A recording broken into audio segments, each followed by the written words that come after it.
One. Go. Welcome, everybody. Thank you for coming to the very first event of the Alliance Against Harmful Anger. We're quite excited about the august body of presenters that we have to work with us today. The name of this event is called Pathways to Peace, Transformation Through Embodiment.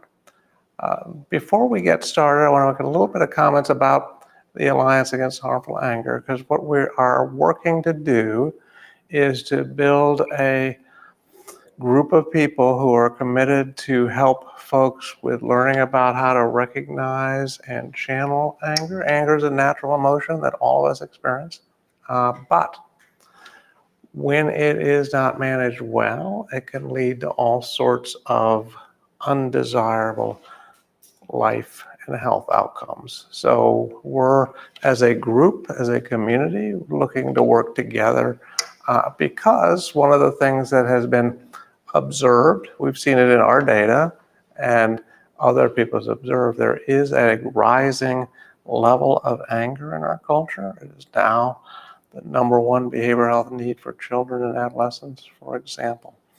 So there's a bit of a epidemic of anger. The other observation is that social media, which monetizes clicking, what people have discovered is that emotions are clickbait, and that one of the best emotions to get people to click is anger. So we do have an issue within our culture of monetizing the manifestation, creation, and evolution of anger, and that's probably a very unhealthy thing for our culture.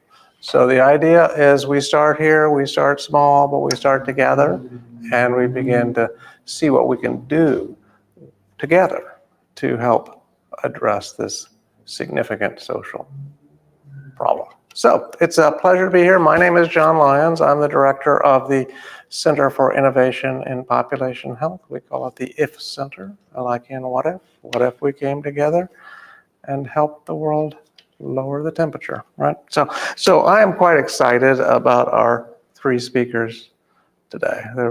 I very much appreciate them joining us. I very much appreciate their expertise. And I'm going to read their bios because I want to make sure I do them full justice.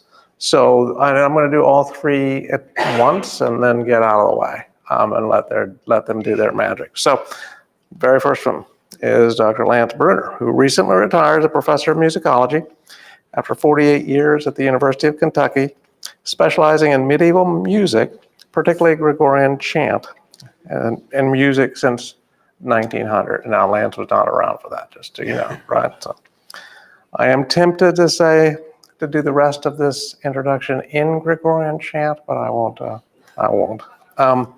Anyway, in addition to his many awards of academic research, he has also had extensive leadership experience in leadership development and leading a number of different types of activities around contemplative practice. He was the Kellogg National Fellowship. He was a founding director of the Commonwealth Fellowship Program for emerging community leaders in the Appalachian area. And he was also a founding member of the Institute of Music and Medicine at the University of Louisville. I'm learning, the University of Louisville. As a certified yoga and meditation instructor, he has conducted workshops and retreats in meditation and contemplative arts nationally and internationally. And he combines his interest in art, meditation, and social action through consulting services with individuals, not-for-profit organizations, and businesses. He's a graduate of Brown University, and he achieved his doctorate in musicology at the University of North Carolina at Chapel Hill. So let's welcome Lance. Amy Fredericks. Her diagnosis of social anxiety disorder and depression led her to discovering that she was a highly sensitive person. And by the way, that affects about 15 to 20% of our population. So it's a common challenge that Amy is leading in terms of how we can teach ourselves to overcome the challenges that are natural with social anxiety. It's prompted her to for deep practice in mindfulness, meditation, social and community relationships in new ways. She's committed to supporting the journey of people take to understand the freedom from things that disempower them, like anxiety, and from using embodiment, a sense of belonging, agency, and interconnectedness. She has worked in conflict resolution, for eviction prevention and neighborhood disputes, in mental health residential facilities, with women recovering from eating disorders and trauma histories, and in health research. Her creative writing practice explores the intimacy of emotional experience and deepening awareness and connection in life. In 2022, she completed a mindfulness meditation teacher training program led by Jack Kornfeld and Drea Brock. And by the way, she didn't put this on her bio, but I asked her for this. And the reason I asked her for this is there is stigma around mental health challenges. But despite her challenges, she also is academically credentialed. So just so you know, that her credentialing for you all is about her lived experience. But she is credentialed independent of that. She has a bachelor's degree in psychology from Lewis and Clark and a master's in arts and cultural management from the Pratt Institute. So let's welcome Amy. And the third, last but not least, is Dr. Steve Wanna, who is drawn to the contemplative arts in all aspects. A longtime practitioner and instructor in yoga and meditation, he is also a multidisciplinary sound and visual artist whose work focuses on the hidden, often ignored beauty of things he finds in chaotic, seemingly random phenomena. He must be looking at my life, so thank you. He was born in a small village in Lebanon at the onset of a long war and later occupation where death and uncertainty were constantly present. Despite these difficult circumstances, his childhood was magical, close to nature and steeped in simplicity, allowing him to cultivate a deeply contemplative outlook that continues to underlie everything he does. He is dedicated to raising awareness of the importance of being more compassionate and awake in a world in order to become better humans whose radiance can affect change around them. He's got his doctorate degree in music composition from the University of Maryland. So let's welcome Dr. Steve Wanna. And without further ado, I will do as promised and get out of the way and turn it over to our esteemed guests. Thank you very, very much for coming and sharing your expertise.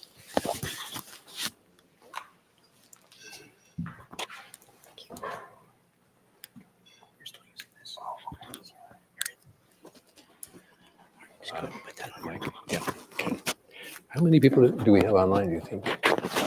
20? Oh, great. Or I can put it in my pocket? Yeah, great.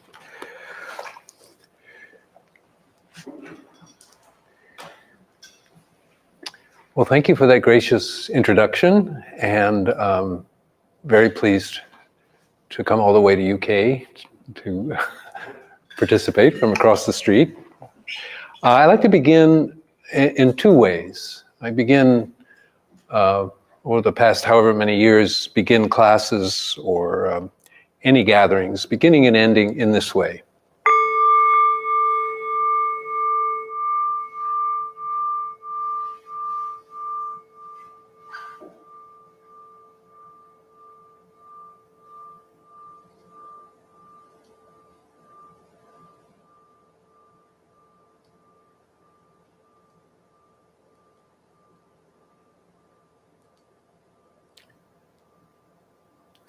I usually begin with a simple instruction to connect to the sound and listen to the sound as it goes into silence. Let me do that again.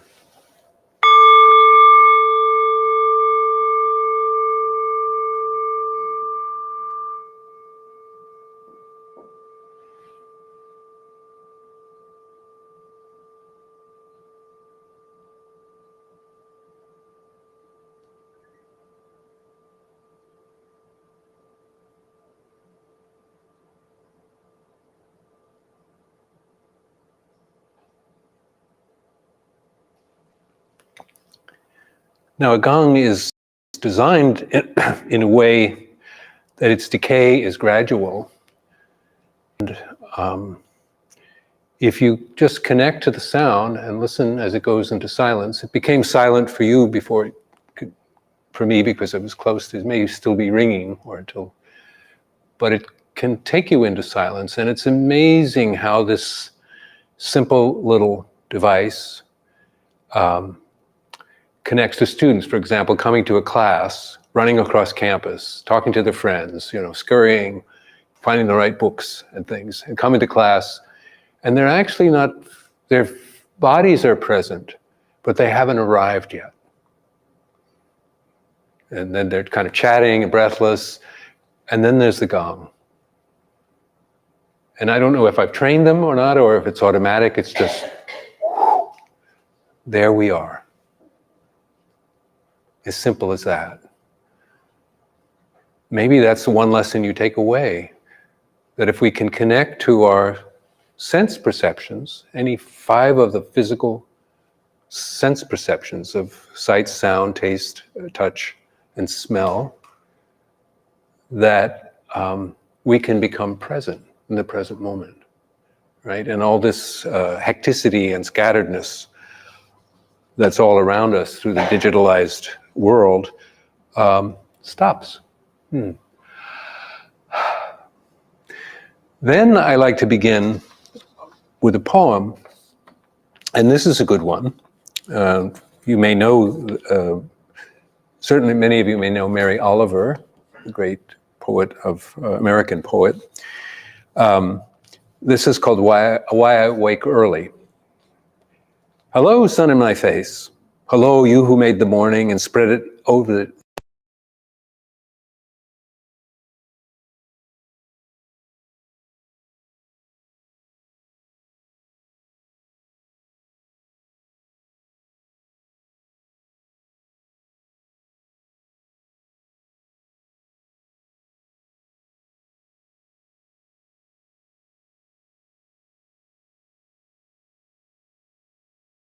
With great hands of light.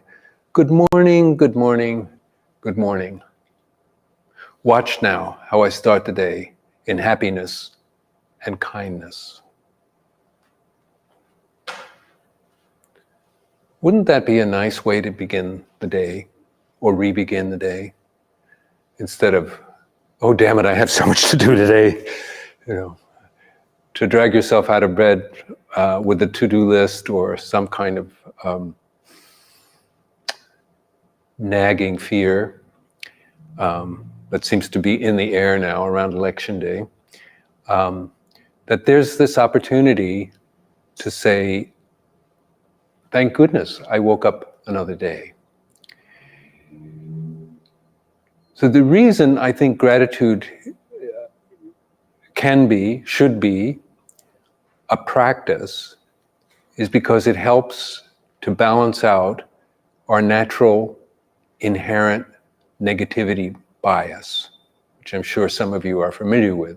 The way that our brains are designed is to pay particular attention to that which is possibly harmful or unpleasant, right?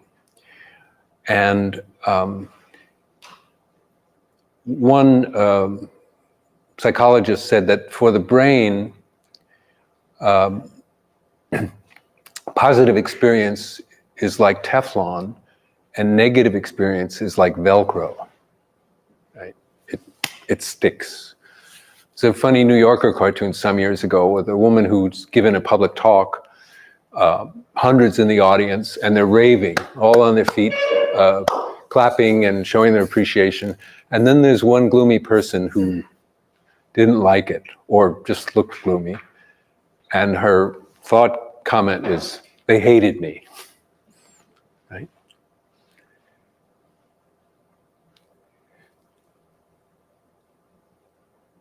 So maybe the root of anger is a kind of dissatisfaction or a negativity that we were born with, and that it takes a considerable amount of effort or initiative to balance that. And gratitude is one way to do that. I have a lot of personal stories, but one in particular, I was leaving from the Lexington airport at I think a 6 a.m. flight, or maybe a 5:45 flight, very early. I had been up late packing, I didn't sleep well, and only for a couple of hours. So I wasn't particularly cheerful when I got on the plane, but the flight attendant was wide awake and very welcoming and said, "Good morning, sir, how are you?" And I don't remember what I said, but I think I grumbled, "I'm a little rough, thanks." She said, "Are you breathing, sir?" I said, "Yes." And she said, "Well, then it's a good day." I had to say I didn't appreciate her sarcasm, but on reflecting,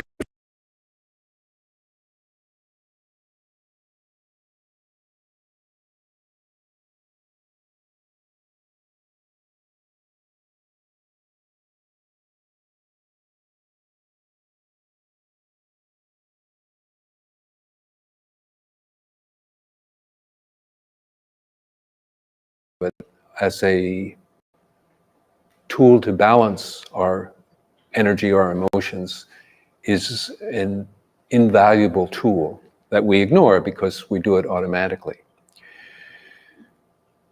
So I want to thank John and his staff, Melody and others for inviting us here, because I think harmful anger and other what are called afflicted emotions that take our attention away. And you think we need the okay. I guess you can hear me. It's a little bit like talking in a wind tunnel, I guess, but it's one of the reasons I like microphones, because, you know, if you're wanting people to relax, you have to say, "Relax, everybody." It's kind of antithetical to that. So let's just take the sound of the air conditioning unit as part of our practice of attention.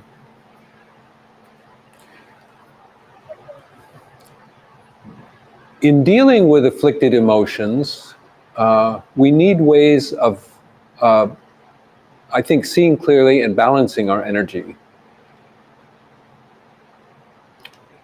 At the root of all that is how we pay attention.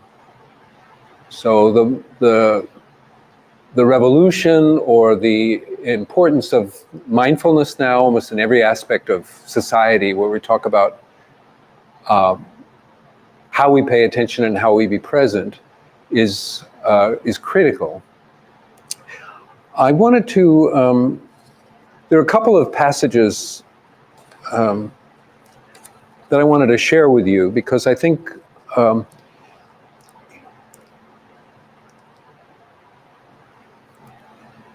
it's obvious how fast things are moving, and how much that time-saving devices like a laptop or a computer have not saved us time, but in fact made us busier and more neurotic, I think.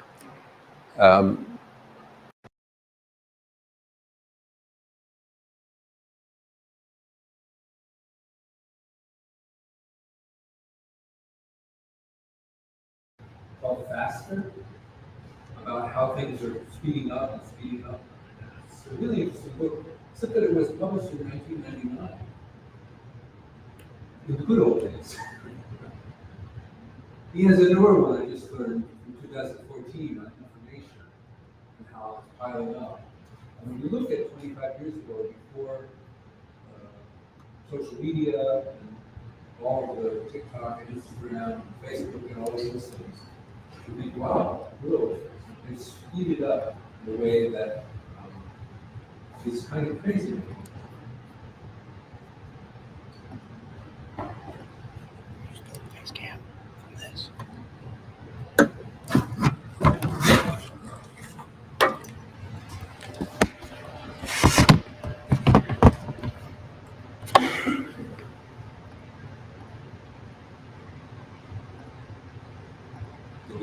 live feed? Our camera's just overheating. Okay. It's giving us a little trouble. They can still hear you though.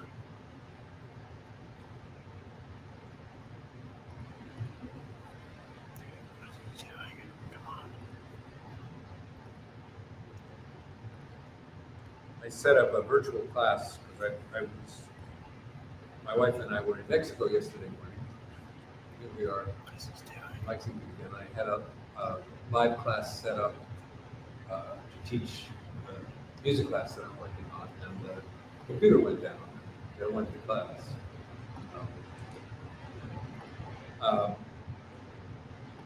Well, let me just share with you these two passages that I think are quite beautiful about our capacity to pay attention and the importance in disarming harmful or hurtful anger or any other afflicted emotions.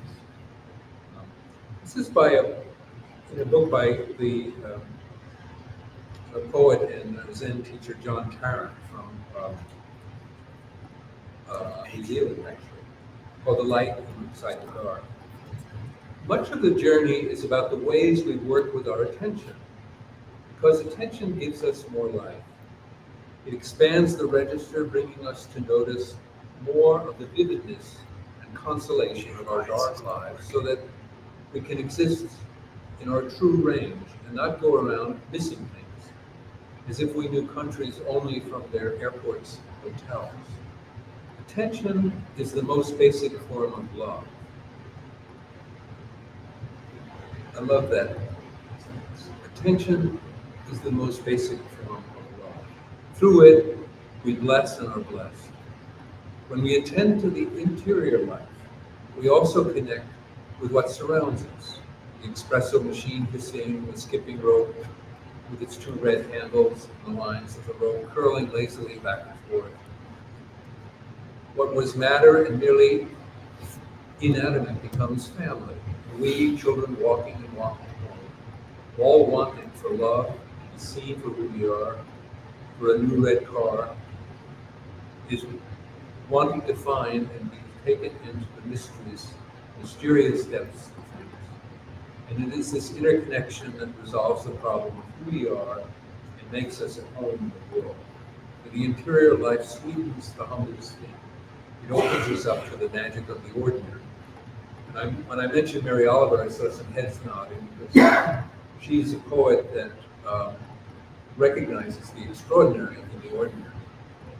What is the transformation? Attention. We could only see things and each other as we are, rather than.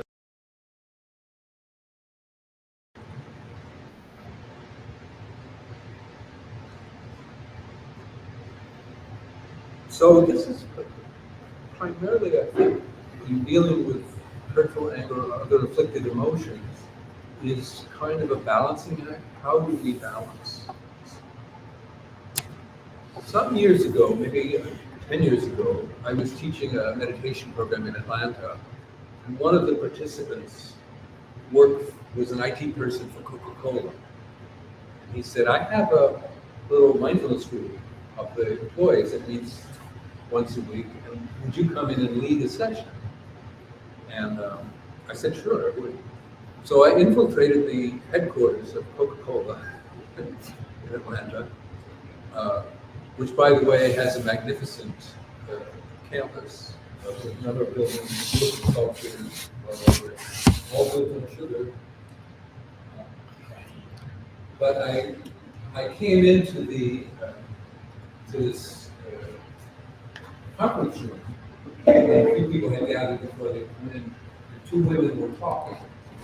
And one of them said, oh, I don't have Wi-Fi at home. You got it. I want my home to be a place of peace. And I thought, We're not getting any sound. what are the things that probably wasn't much wrong? I did. What is a place? What makes a place? Sound is in that setting, it was, I don't think we were using meditation questions. We were just chairs are on the table. But a place is a place that you make a place. Whether it's pushing a chair.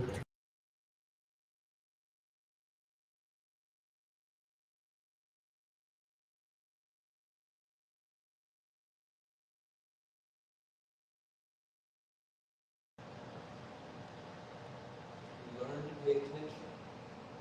How do you do that? You choose something to pay attention to. And when your attention wanders, you simply come back. That's a very broad definition of mindfulness meditation. To strengthen attention, you need something to pay attention to. So that when your attention wavers or wanders, you simply come back. Again. So what would be a good object for activity?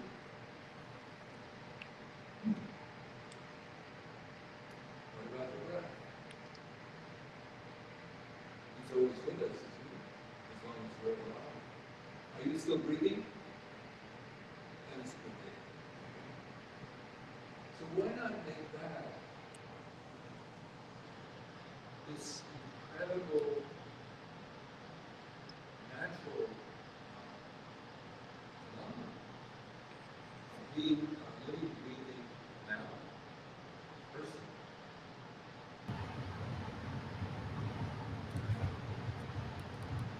Sometimes I wonder, I'm amazed. I made it through my 78th birthday. So fast. But I have been reading continuously since 1:21 in the morning, September 12, 1946. 28,000 days, something like that. Really? You too. For how long that was. First breath.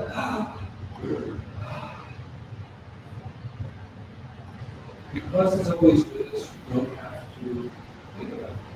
You just do it naturally. It's all not function. And yet, we have the gift of being able to pay attention and notice what happens when we draw it. And what happens when we exhale. You're doing that very well. Let's do it. Let's do it. Not gulping and forcing it, but just sitting up straight. You're not going to breathe too close.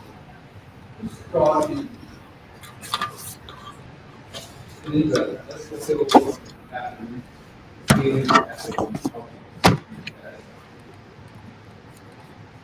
And then exhale through the nose. And go all the way out. What's the feel of the inhalation and the feel of the exhale?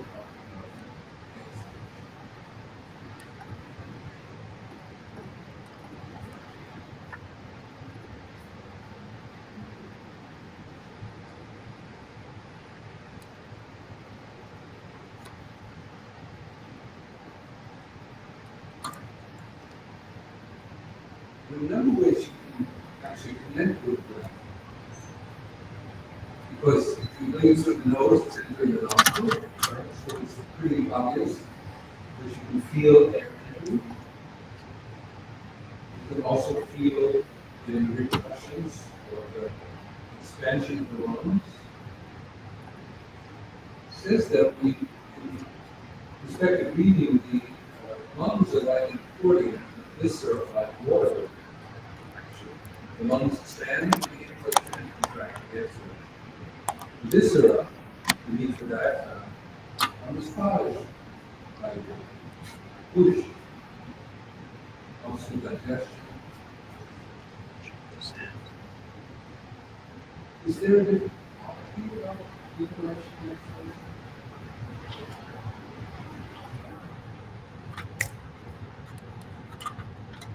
You might notice that because one connects to the sympathetic nervous system and the other to the parasympathetic nervous system. Awake, energized, relaxed.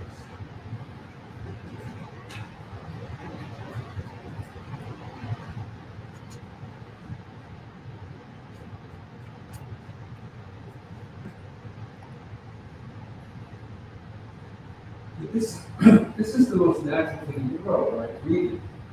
Actually, when we spend time to use it as a way of coming back to the present moment, we find that it has a quality of allowing us to balance. Energized? Relax. Energized? Awake? At ease. Relax.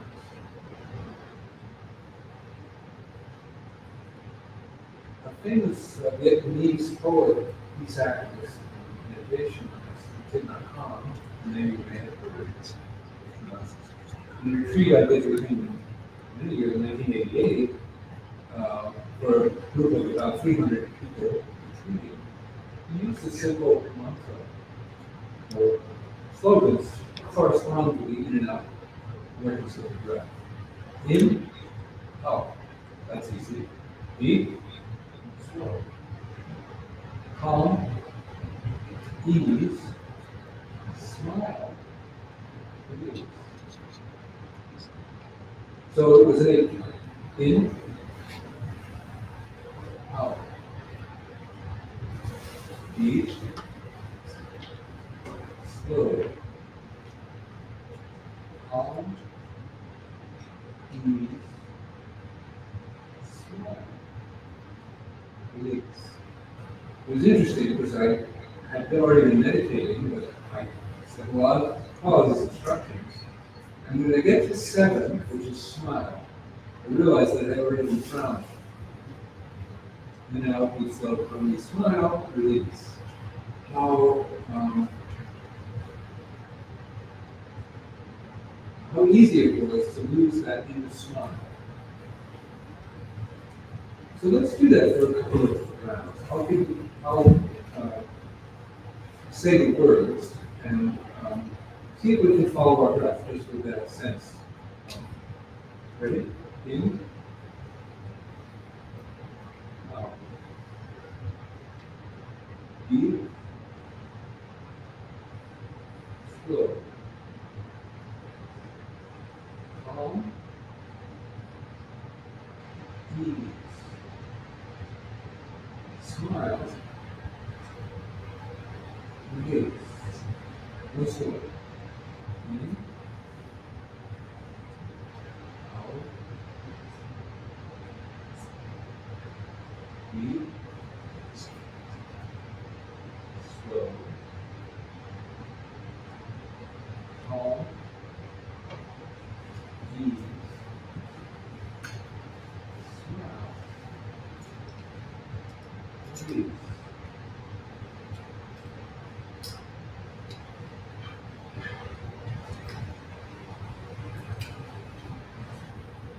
So that's a very simple instruction of how we could occasionally during the day, if you're tired or if you're feel distracted or speedy. So the words themselves, actually, if you just work with the breath that way, you become deeper, slower, easier. I had a number of years ago a student at School of Music who was an operatic singer who was like an operatic singer, maybe a little bit confident or overconfident. Let's say his ego was very strong. And he moved to Germany, aspiring singers moved to Europe because many more opportunities to sing in every small town as a songwriter. And anyway, he went and a teacher Say, you have trouble breathing, which is a problem for us. You should go to the Split Breath Institute in Berlin. We didn't go to Breath Institute, we did. And got so enamored of the project that he became a teacher. And this is called breathwork, breathwork. And then he went to Switzerland and learned another thing. Anyway, in 3 years he came back, and I couldn't recognize him. He was so calm. He could listen to you. He was interested in something else besides himself. And I said, what happened to you? He said, well, I did this breath work. And I said, well, that's interesting because as a meditation teacher, I tell people to breathe naturally. I don't find that very helpful because as soon as you're conscious of it, you start to manipulate it, right? And I said, well, how do you get people to breathe naturally? He said, well, that's simple. You extend the out breath and you wait. The body knows how to breathe. He said, you know, I got to like resting in the gap after the out. Because there's a space, right, between the in breath and out breath, and the out breath and the in breath.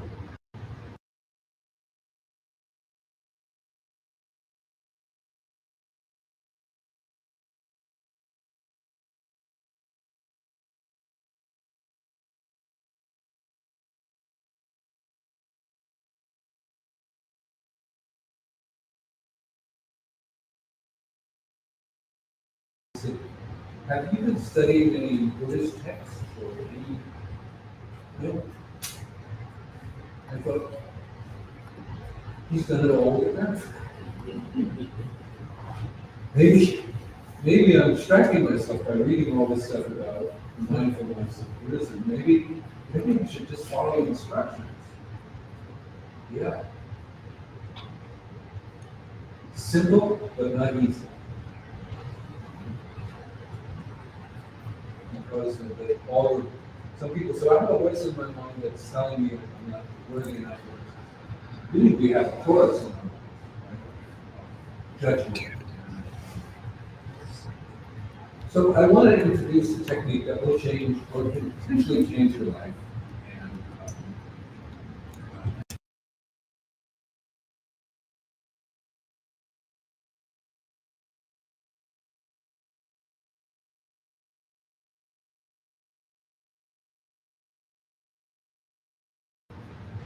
they're actually not mine, but I use them so long that I kind of think that they're mine.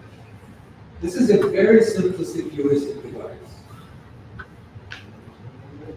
But if you want to play with it, I think it can be very powerful learning. Simplicity. First circle, comfort circle. Everything just the way you like it. Everything, perfect day, sleeping after yesterday, whatever. Everything's in place. But things change. It's going to be colder. Somebody says something to you that's a little bit uncomfortable. And so all of a sudden it's not your comfort zone, that you're in zone 2, which is, if this is comfort, then this is maybe discomfort, or you're out of the comfort zone, right? So it's a little edgy. Right? The third circle, you're way out of the comfort zone. Right? Now there's a hole, that's not an error in this chart, that's a gap. I think you have left the game.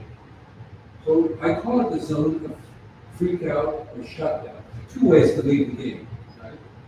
Is to use the first word and run out the door, or just close off. I can see that you're hurt. No, I'm not. Yes, you're right. No, I'm fine. Maybe this is the zone of hurtful anger as well. So there's a gap here between when things are cool, calm, ease, smile, release, and when things are really hot. So the reason that we can cultivate, or should cultivate, aspire to cultivate higher degrees of mindfulness and attention are to notice when we're in this trajectory of losing. How do we know we're not in that comfort zone? Oh, emotions. Something arises that is dangerous, unpleasant, or delightful, maybe arises of passion.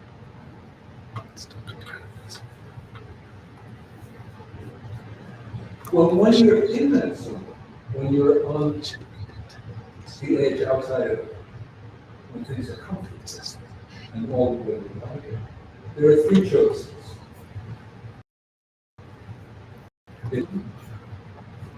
So your friend had just said something that was true, but not what you wanted. You could have them apologize. It really doesn't work. It still sticks because of our name. So it's hard to get that. Or you could just freak out.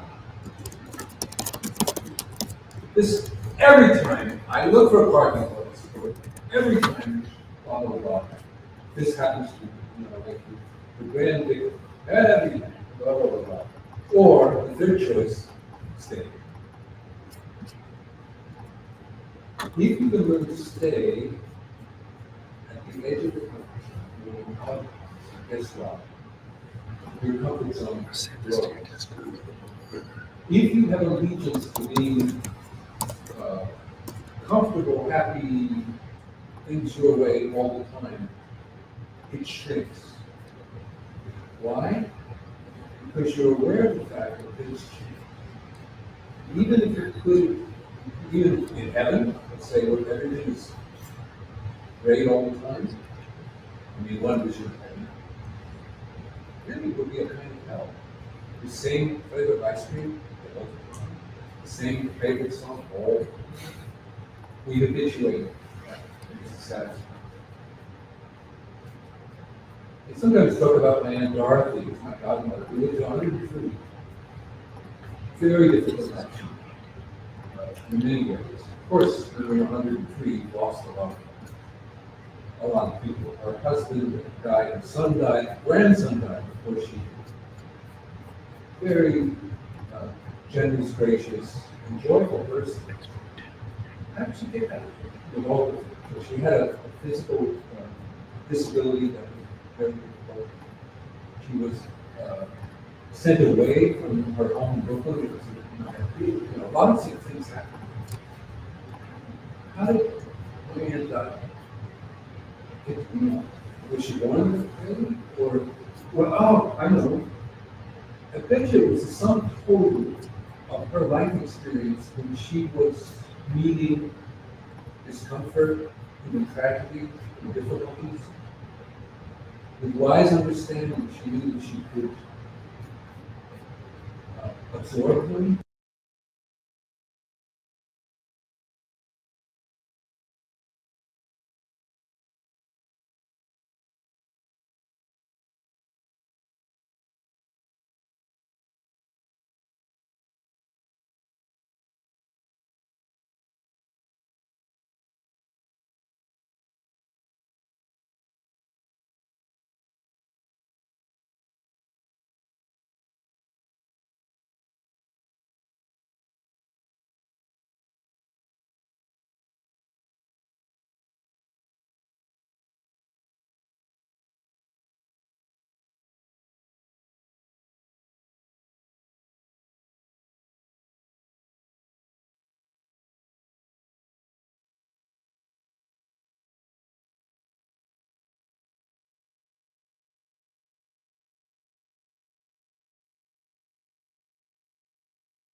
hear it, from Miles Davis's autobiography. Miles Davis, of course, one of the greatest jazz musicians of the 20th century, trumpet player, as many of you know.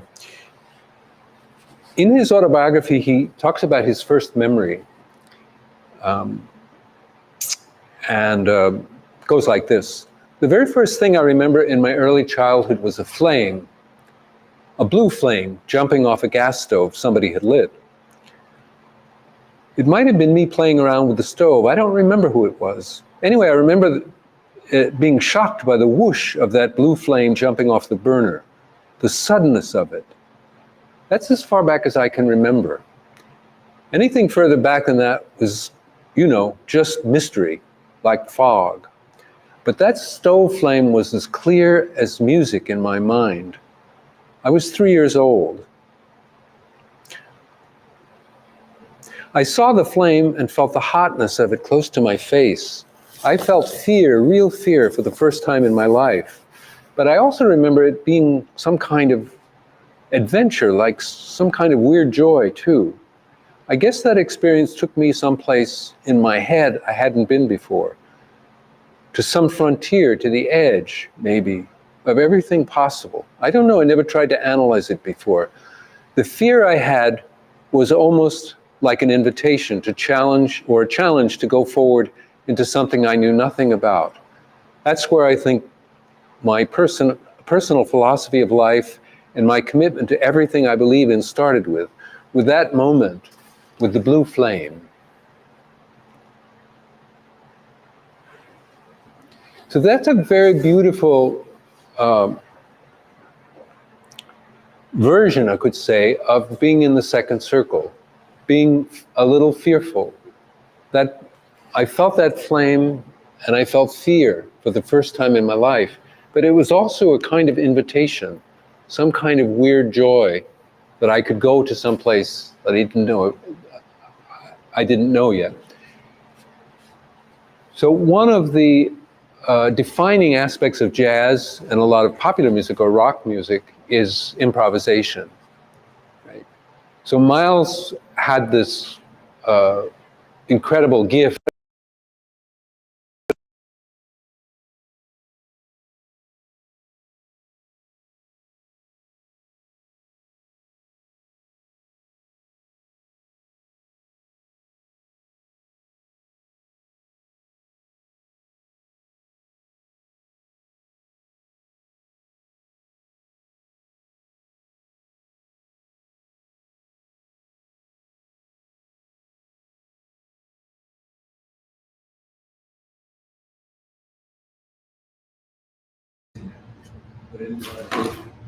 witness these tech people who are working tirelessly to make this work.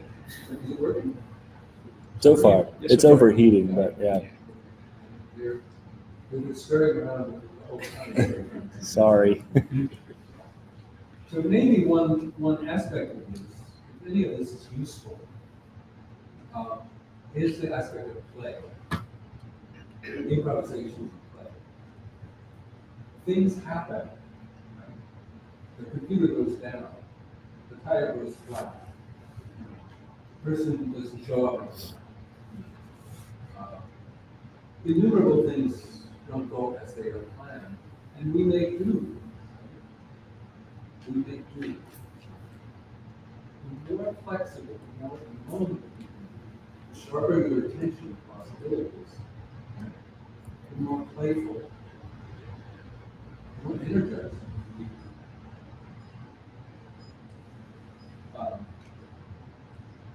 So that I was introduced to these three circles back in the early 90s, I guess, and I was teaching in Australia, Melbourne, I guess, a while back, and someone said, "Oh, that's the zone of proximal denial." That I forget, was it that? Vygotsky, okay, yeah. It's a learning tool of children that are able to do things on their own, work on their own. The things that they could, approximate development that they could do with some support, and the things that are outside of their. But I hope this is useful, but the next time you feel a little agitated, you can say, instead of whatever you might say, or frustration. I've had students in longer retreats come to me and say, I'm at 2 3/4. So it's kind of cold, you know, that you're ready to lose it. And funny, just saying that, kind of jokingly, pops the bubble. Okay. I can breathe it slow. I found that in teaching longer retreats, which are many hours of meditating for many days, in the beginning it's very difficult before it becomes more of a real lesson. And never very easy, but still somehow some kind of flow. That instructions always begin with the body. That is always with us as well as the breath. The body is always present. So paying attention to sense perception to the body brings you here, right? Where you are. And there are ways that we can relate to gravity. Say the two things that happened at the moment of birth was breath and gravity. We entered the world of gravity, which we've been in ever since, and we breathe. There are ways of relating to gravity that have to do with how we align ourselves, sitting, lying down, or standing. And How do you turn it back on? How do you turn it back on? in paying attention consciously, mindfully, we pay attention to how we're sitting. I have a photograph I took. I was evaluated as a TA in music appreciation class some years ago, and I was sitting in the back of the room, and I looked, there's in the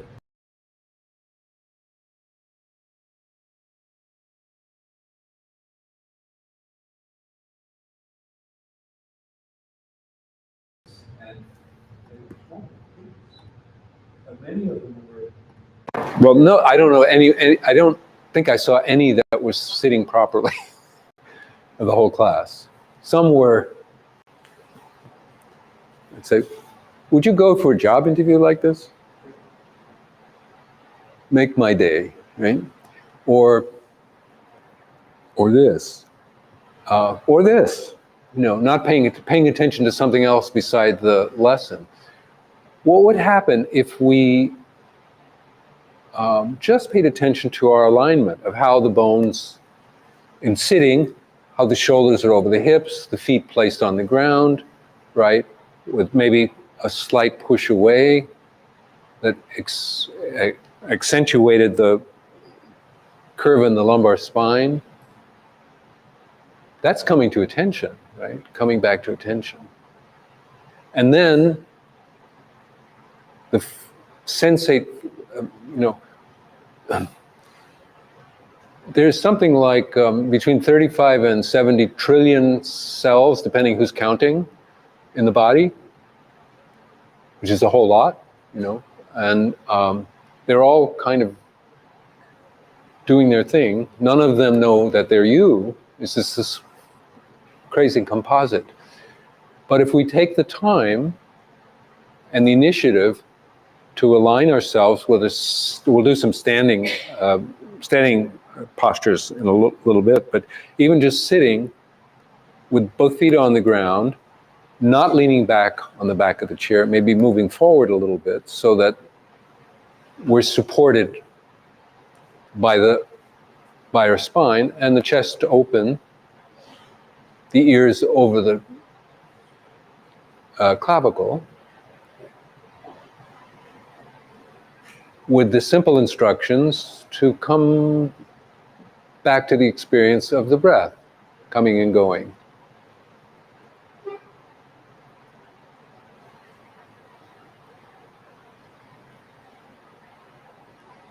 Just be here now.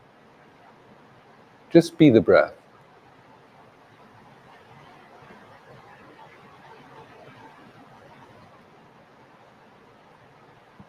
When your mind takes you to someplace else, just come back. In, out, deep, slow, calm, ease, smile, release.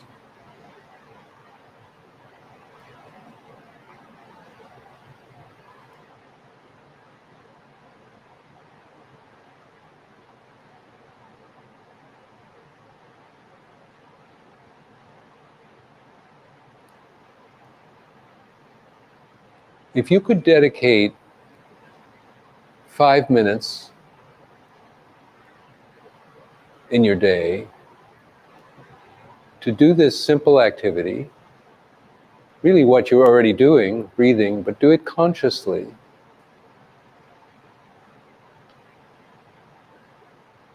You can help diffuse those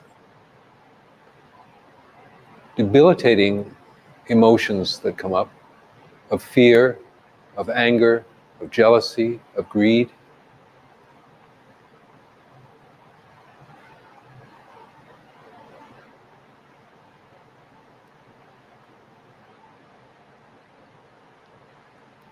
I don't know how hard it is for any of you to smile, but the instructions really in mindfulness practice is to smile inwardly, whatever that means to you. So it's not like taking a photograph and saying cheese, cranking up a smile, but to cultivate an inward smile. And I've found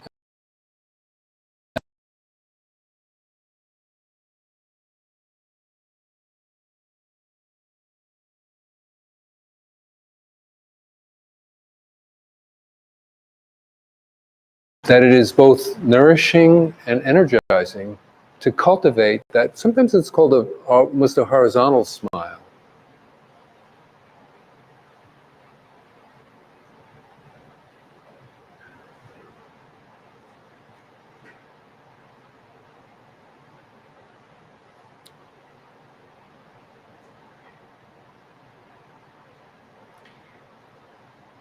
And there's a question that you could ask, that I will ask, that's a little bit disarming. Like,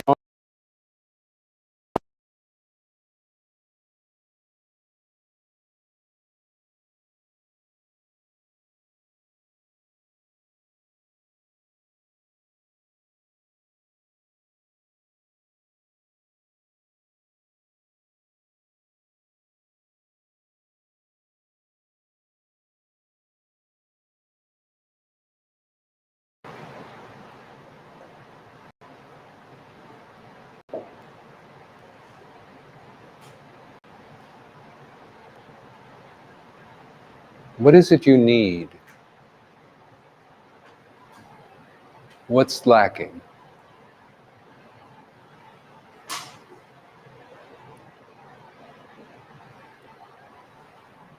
And sometimes it is really shocking when the answer is nothing.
four seasons, like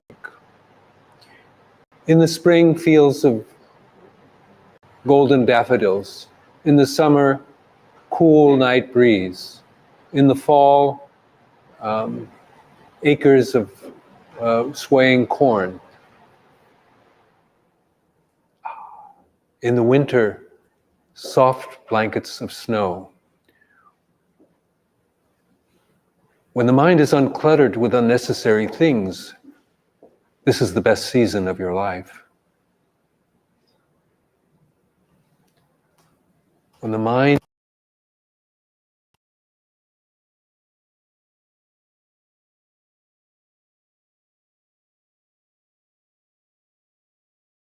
unnecessary things.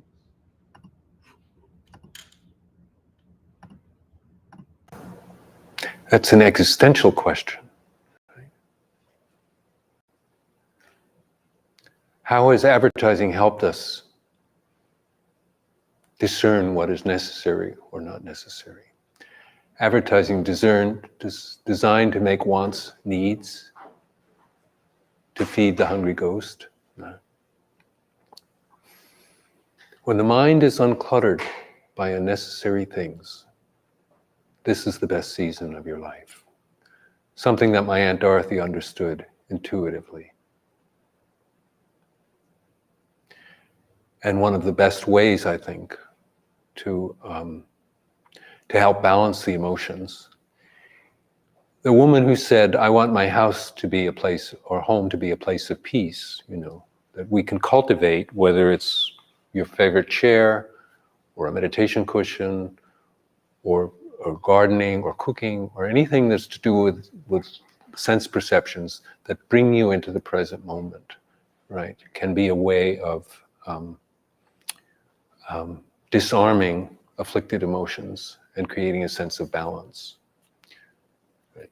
This is the public health issue, I think, too, or general health issue. And I like the definition of that homeopaths use. They look at the human health on three levels: the physical, the emotional, and the mental. Right, and those three are like a chord, like a chord you would play on the piano. They're three separate notes that sound as one.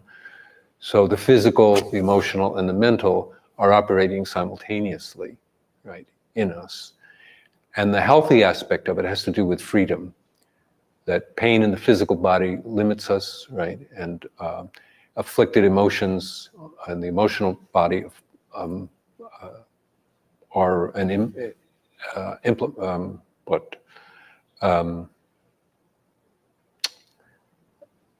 they're an obstacle, actually. And on the mental level, that greed and acquisitiveness restrict us, right, in a way. So when coming back to the present moment, like my student who had gone to Europe to learn this breathing technique, it's sort of, he didn't study any of this about how to become more compassionate or how to become this or that. He just worked with the breath, and quite naturally, as he calmed down, began to notice and become more open, receptive, and kinder, I guess,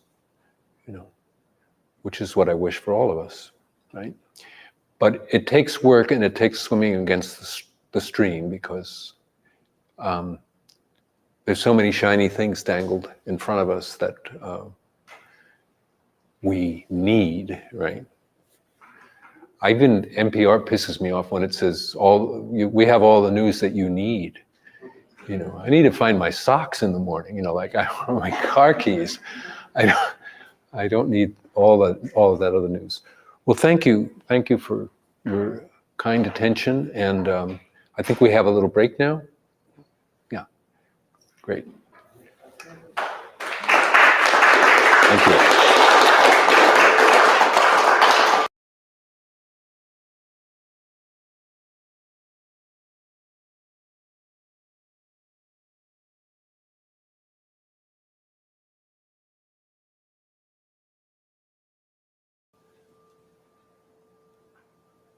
So they balance exquisitely.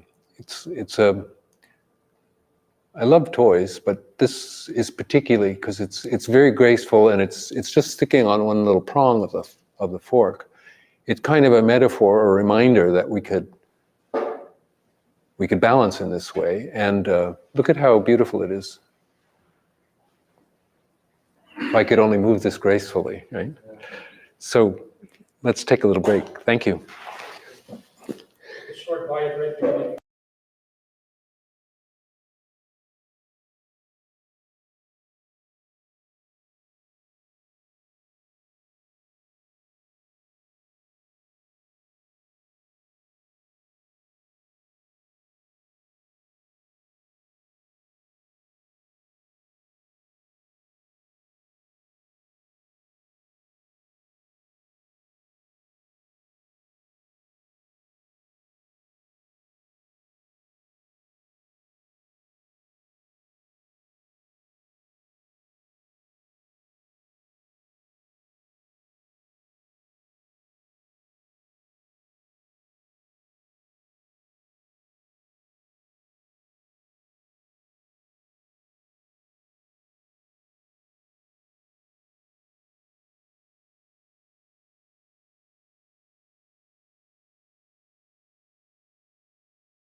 moment, come back to the body after just having a break now.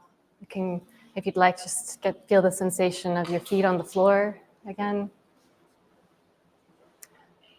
Maybe tuning into what the breath feels like at this moment. If there's any constriction, you'd sense the breath coming into the body, you might soften any tension along the way. And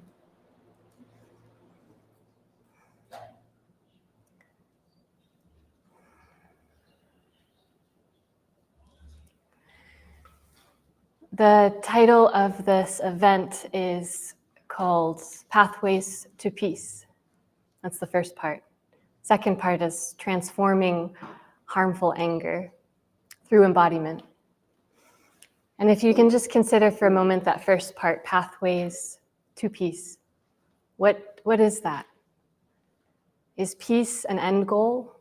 Is that something at the end that we're looking for, looking to achieve?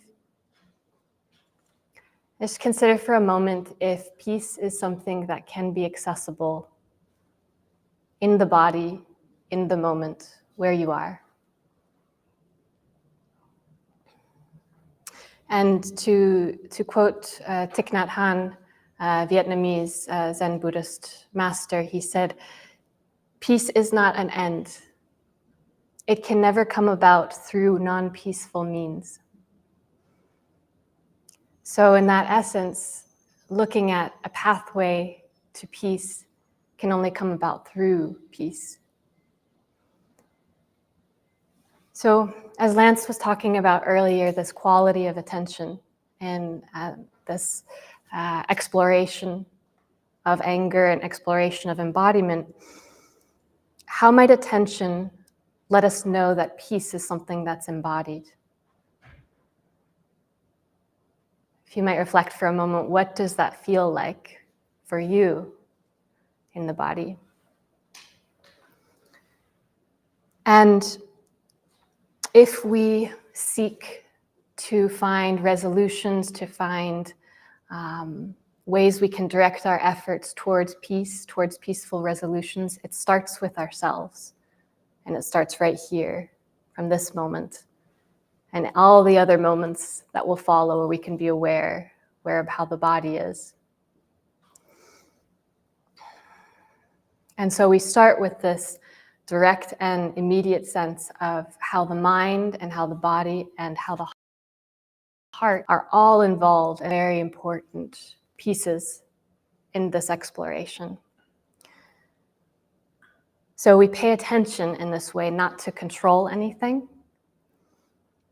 and it's not to run away from anything, and it's to meet our experience as it is in the present moment. So my question to you and topic that I'll speak about for some time and then offer a guided practice is in self-compassion.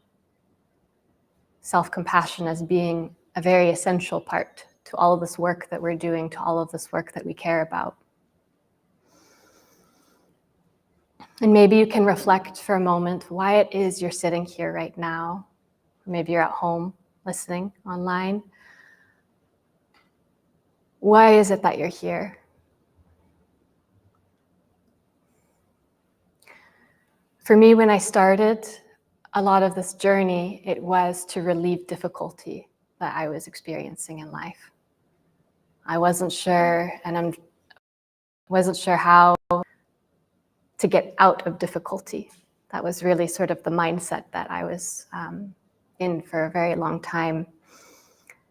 And I didn't see that I was actually perpetuating a lot of the difficulty in how I was meeting the moment as it was coming up.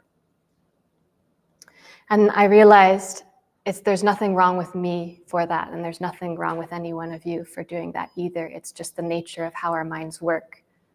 Sometimes the grooves are deep, depending on our conditioning, our histories, our lived experiences. And so our task here is to not make the grooves deeper, in essence.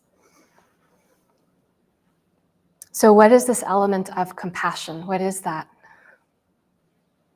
Well, in other words, compassion can be seen as the way we respond to something. And yet it's the way that we respond to something with care and with tenderness. That's the important part of it. So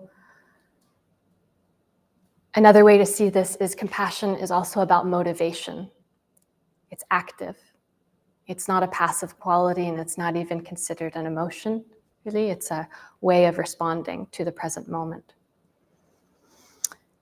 And so we respond and we act to relieve this difficulty. And that's in contrast to sometimes the harshness that we sometimes can meet the moment with, harshness towards ourselves, criticism. It can be really common, and it can be really common in a culture with social messaging, cultural messaging that tells us sometimes that we're not good enough, or we need to meet certain expectations. This is where perfectionism comes about too, or this perpetual feeling like we're falling short in some way. And with anger, it can be really difficult to know that moment when we're caught in it, because sometimes the kind of movement outward to impact our environment or to act can be so compelling, as well as the story that's happening in our mind. What's happening? Who's at fault? Who do I need to blame? Am I to blame? This is can really consume a lot of our experience, and can continue this way if we're not aware of it in the moment. So I have something to share a little bit to kind of wake up to this moment of when we're learning about being caught in this difficulty. Oh. Notice the desire for it to be different than it is. Notice the misguided notion of permanence. And notice if we live as if we know the future.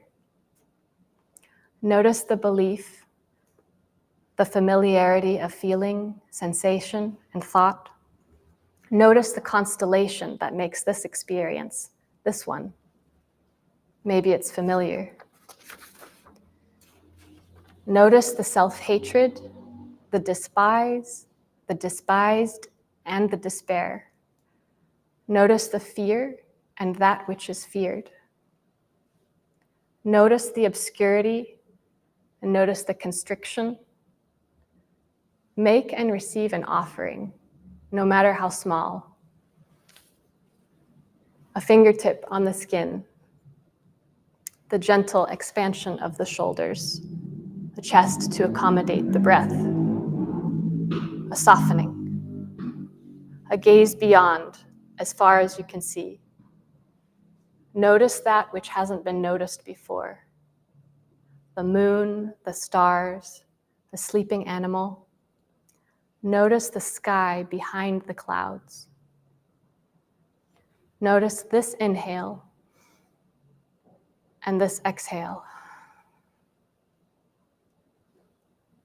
Here, no need to convince and no convincing.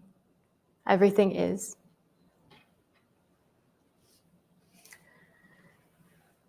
And so in this way, it's an exploration into our experience and what's happening with anger in the moment and how to meet that.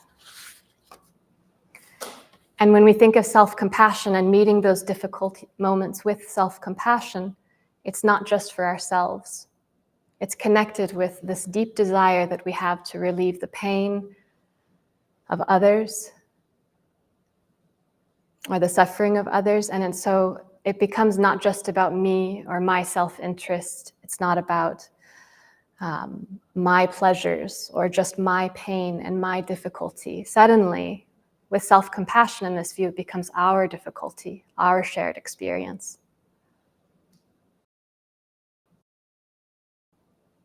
And all of this is a practice, and it's so imperfect, and no one has this journey perfect anyway.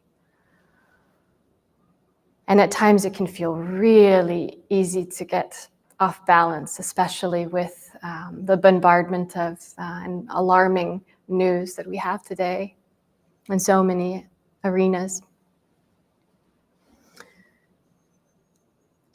And I was reminded of a quote by Dr. Martin Luther King Jr. on this. Never succumb to the temptation of becoming bitter. As you press for justice, be sure to move with dignity and discipline, using only the power and the strength of love. And this is what also the evolutionary biologist by the name of Carl Durkheim, he said that this moment, the one that I'm talking about, is also about finding the indestructible within us. It's that place that we can find and we can discover and that we can begin to meet with self-compassion. That's the place to respond from wisdom, from love and care. And this is the place that connects rather than separates. And it doesn't always come naturally based on our conditioning, and it's different for every single one of us. And we can be unduly hard on ourselves sometimes.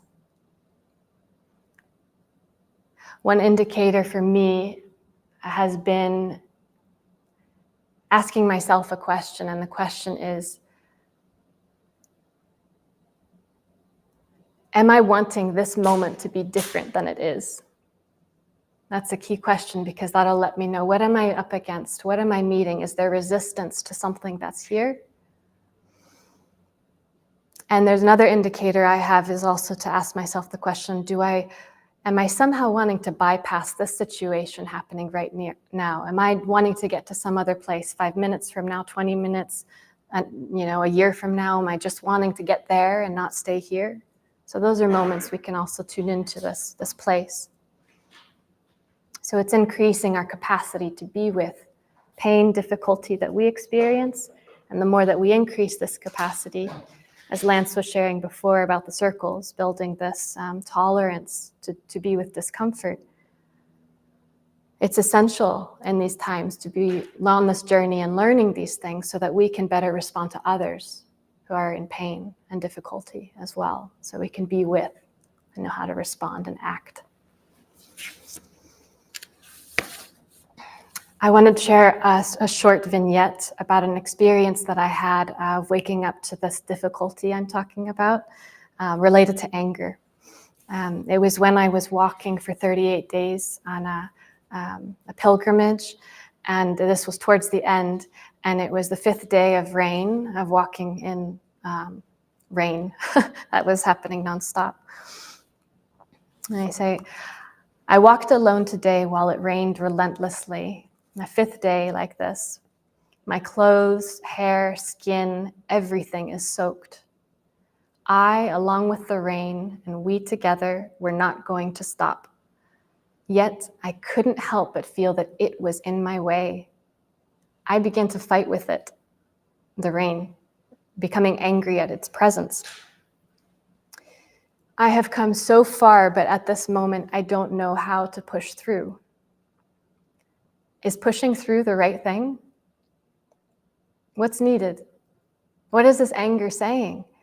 Everything feels tense in my body, in my mind. Is something saying I shouldn't be here and I should be somewhere else? Is a voice saying something is very wrong is happening to me right now, that I'm a victim of the rain's activity? I wonder if this anger is toward myself at this moment. I want it to stop, and I want this discomfort to stop. After some time, I turn towards myself, and I see something. I see that I feel deeply alone, separate, and uncomfortable. I don't have an answer for this discomfort. Rather than resisting the rain, becoming a storied victim of its activity, can I become the rain? Can it be less separate from me than my mind is making it out to be in this moment, so that it isn't an obstacle, it just becomes a part of this process? There's nothing else to do no shelter I can go under, no escape. So I shrug and I sigh. So be, I say. And in this moment, the stories of this separation begin to dissolve. Being is somehow becoming more of this, whatever that is, an unfamiliar space. And to know that in this unfamiliar space, through the body, this is where belonging is, not when I reach the end. I feel that loosening from anger I absorb into the earth, this wet, sopping mess. Yet the earth has been here many times before, so it knows what to do, and it's always known. There's nothing I can do about it now. Is this surrender? And as I cry now, I see no difference between the tears and the raindrops on my skin.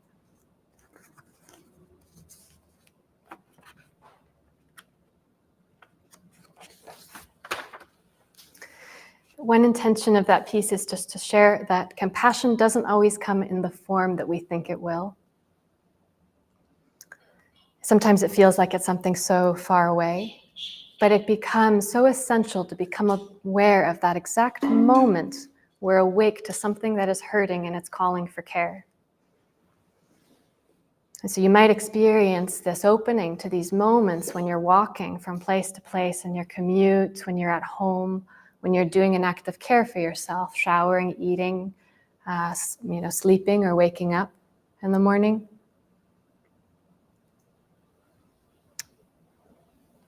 So rather than this pull outward when difficulty arises or when anger arises, we can turn towards, but first to ourselves and then to others. I like this, the sentence I heard from one teacher who said that compassion is what happens when pain meets love.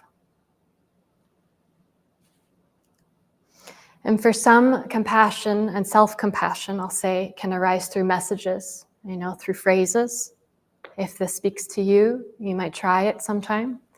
For others, they might want to call on someone, in their mind in a way, calling on someone, a friend, a spiritual figure, a pet, nature or some aspect in nature, something that can offer this sense of kindness or this sense of love, this sense of care to us. Some of those messages or phrases that I mentioned can be things like this, and you can play with them or adapt them as you wish to let it speak to you and what's arising for you at the moment. And examples of these messages might be, I'm here, and I care, and I'm not leaving. I love you. It might be, may I care for myself at this moment. May I accept myself as I am. It might be, may I meet this moment with compassion, or may I meet this difficulty with compassion.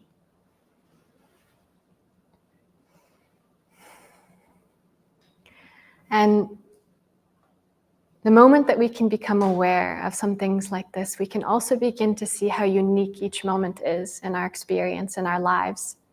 We kind of have this kind of tape that sometimes plays that we can predict moments so easily, or we know that these experiences, or I'm this way, this person is this way, and it's always going to be like this. And yet really when we're awake, we can see that each moment is and has this capacity of freshness to it. We just have to see it. We have to learn this, how am I being affected in this moment in this way?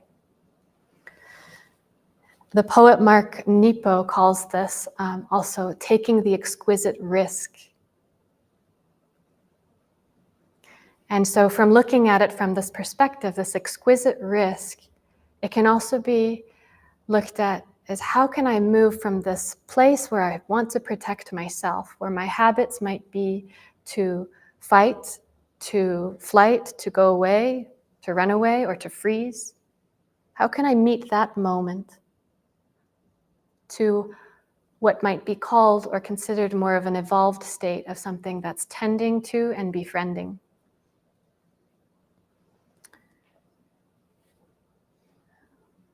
And so the Persian poet from the 13th century named Rumi, he says, instead of seeking for love, seek and find all the barriers we've created from it. He says, and then embrace them. So I really love that last part, especially embracing the barriers. I'd like to offer now a brief practice to experience in a way together what the self-compassion might be. And it's all an invitation, so if anyone wishes not to do it, that's completely fine. You can just listen to my voice like it's sound coming in and out too. So for those of you who want to, try this out,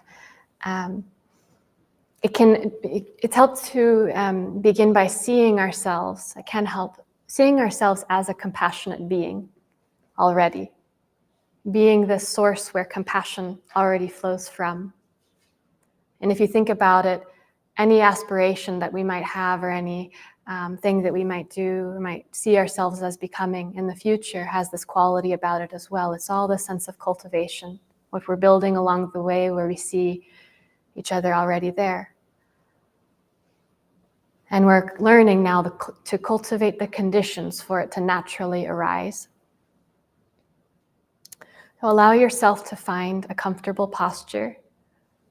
You might sit your back away from the chair a little bit, something where you feel awake, alert, and at ease and relaxed. You might close your eyes if you're comfortable with that, or shift your gaze downwards.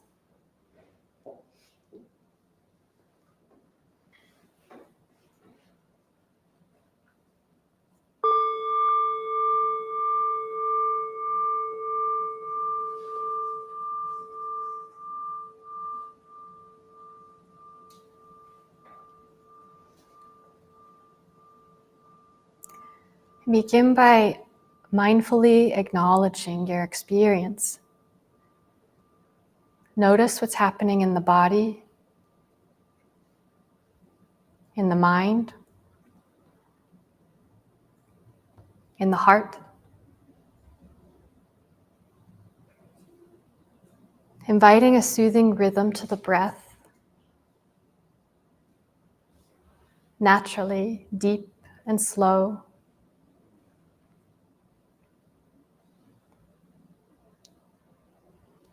In whatever way it presents itself today, inviting all senses to be involved.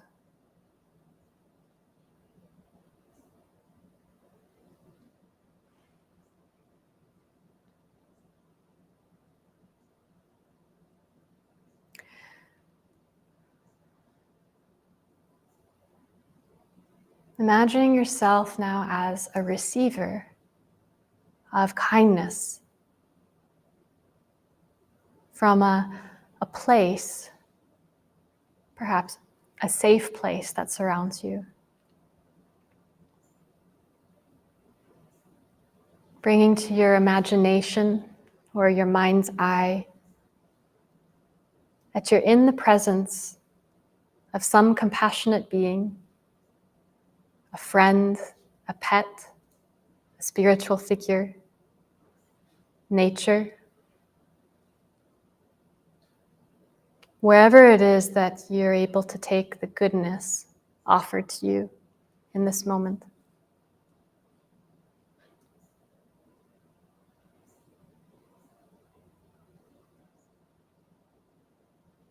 Opening now to some difficulty that's presenting itself to you recently.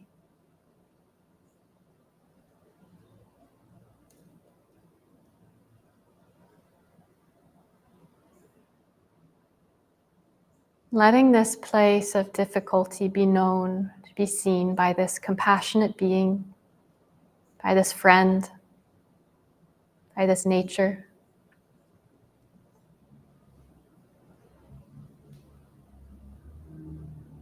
Letting them see what's arising for you.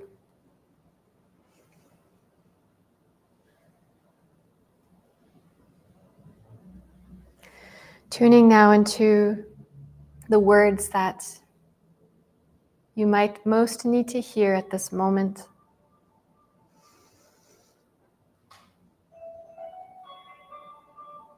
Maybe it's, I'm here. I see this difficulty, and it's okay.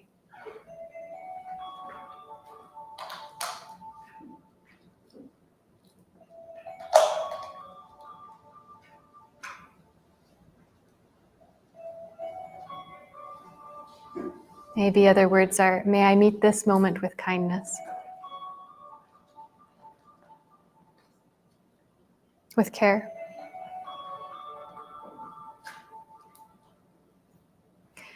Allowing these words in whatever way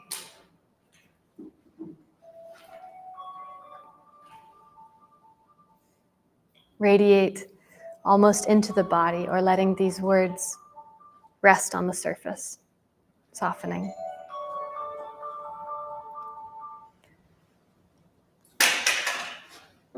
I'm returning to your breath now. I'll end with a poem from the poet John O'Donohue.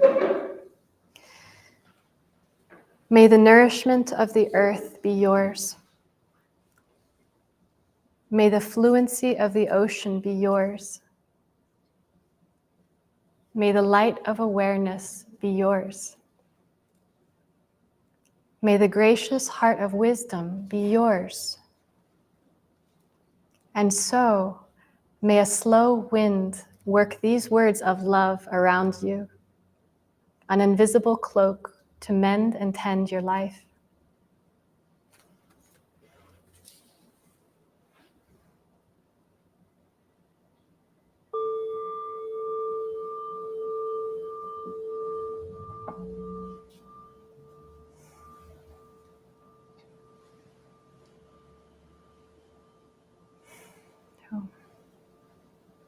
Thank you. I think now we'll switch to a Q&A for some time. Yeah. So, is enough time to... Can John ever stay through this? Yeah, I'll be I joining. haven't said anything. So no one have any questions. You join, yeah.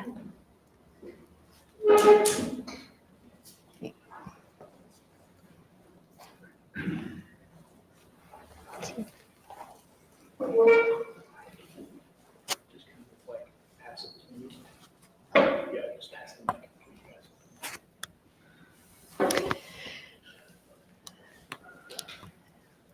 So it's a time to, if questions are arising for you at this moment from things that we've shared already, things that are alive for you as you're working with anger, exploring embodiment, it's a time to open it up and see what's alive for you. I have a question. So early in your talk, you mentioned that compassion is an active process rather than passive. And I was wondering, you also talked about meeting the moment as it is and acceptance. And so I'm wondering how to reconcile the effort and the active process of compassion with meeting things as they are and accepting them. Because sometimes it seems like we really are in a bad situation and we have to not accept it, but maybe like train through it, like what Lance was saying with being in difficult situations. That's it.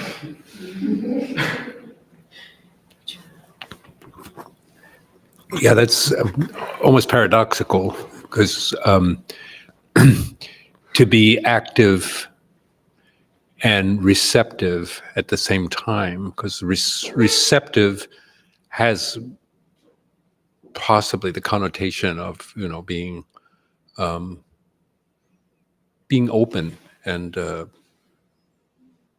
steady, where action seems to be more forward moving. And I guess maybe it's a balancing act between both, that we can be receptive and act as necessary. There's a slogan, an old saying that I think my parents' generation, don't just do something, don't just say, what was it? Don't just sit there, do something. Well, that's sometimes is good advice, but sometimes it's bad advice. Just do something.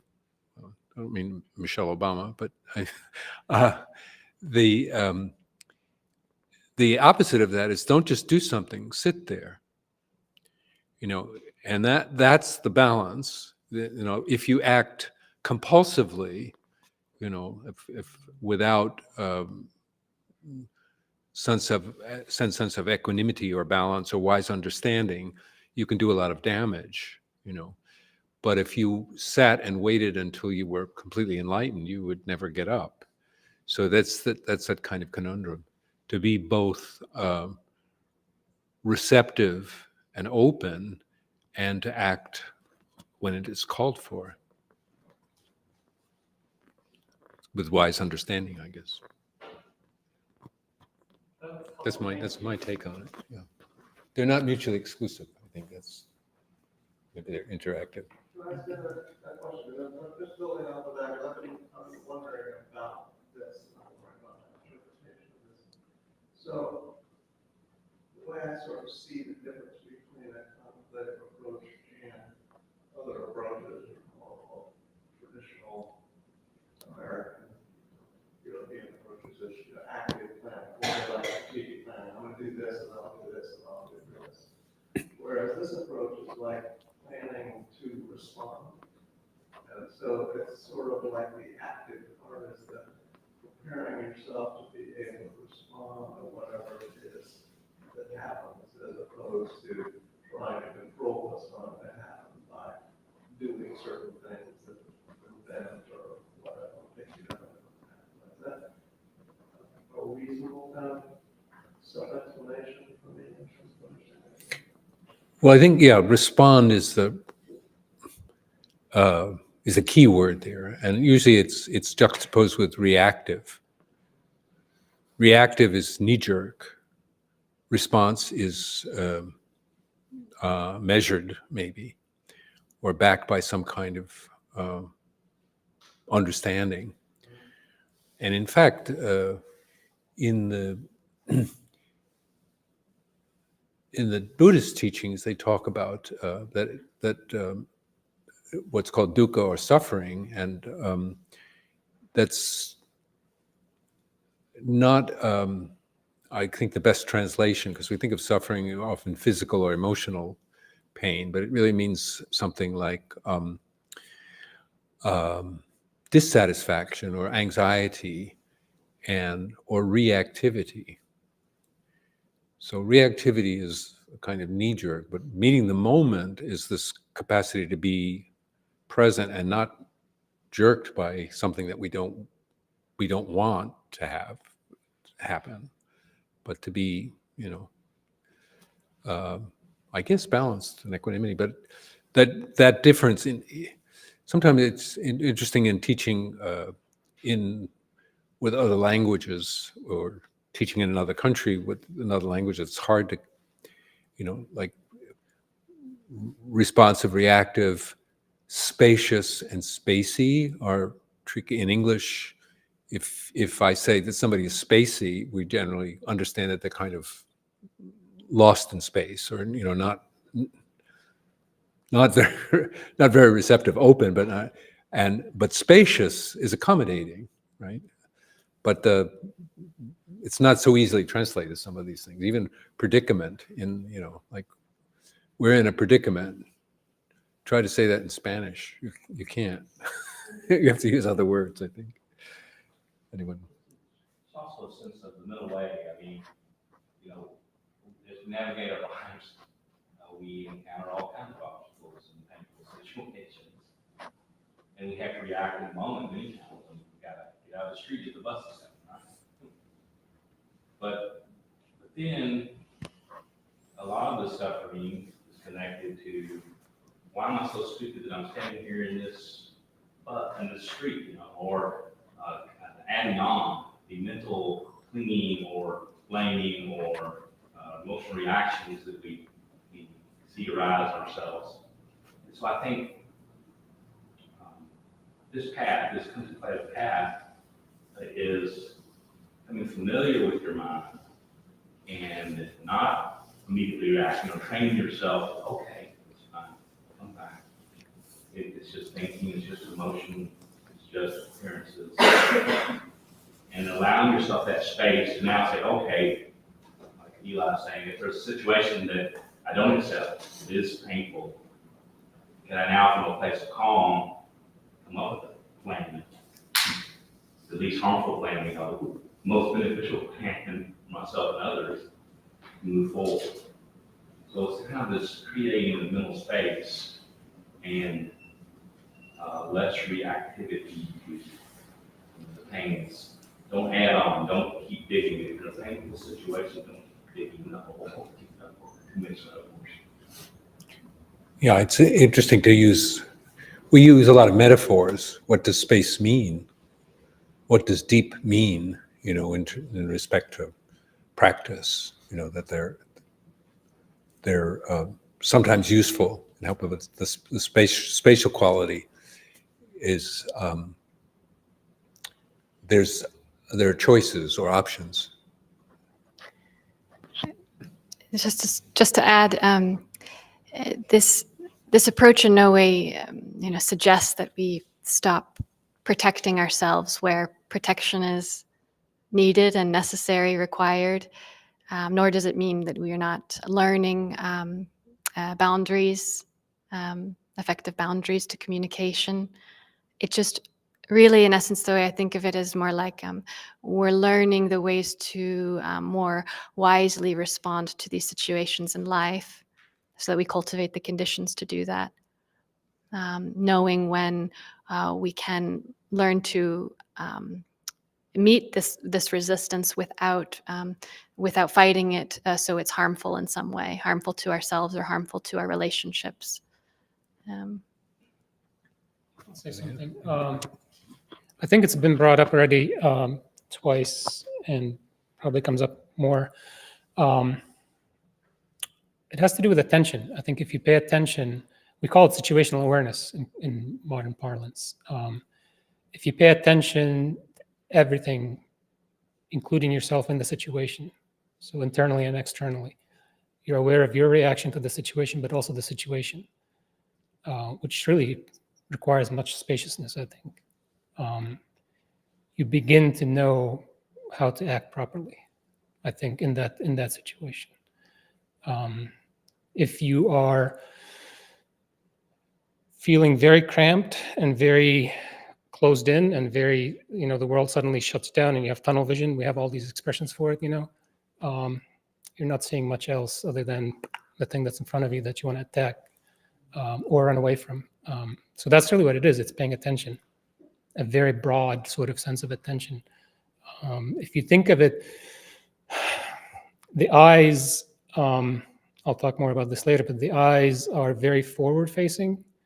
We see what's in front of us. Almost all of our other senses, certainly smell and sound, are omnidirectional, meaning they come from all places. You can hear, speaking of the bus coming at you, you can hear a bus coming at you behind you. You can't see it. So there's that sense of like a 360-degree almost sense of awareness that you can cultivate if you get away from this sort of like forward tunnel vision kind of thing. The more broad your attention is, the more broad your awareness is, again, both of yourself and of the situation you're in, the more likely you are to act properly and to be able to be aware of things as they arise that need attention. I also wanted to say what a beautiful story about your hike on the Camino in 5 days of rain. I mean, that just to the breaking point, and having that kind of insight, wisdom of no escape, maybe. That's a beautiful story.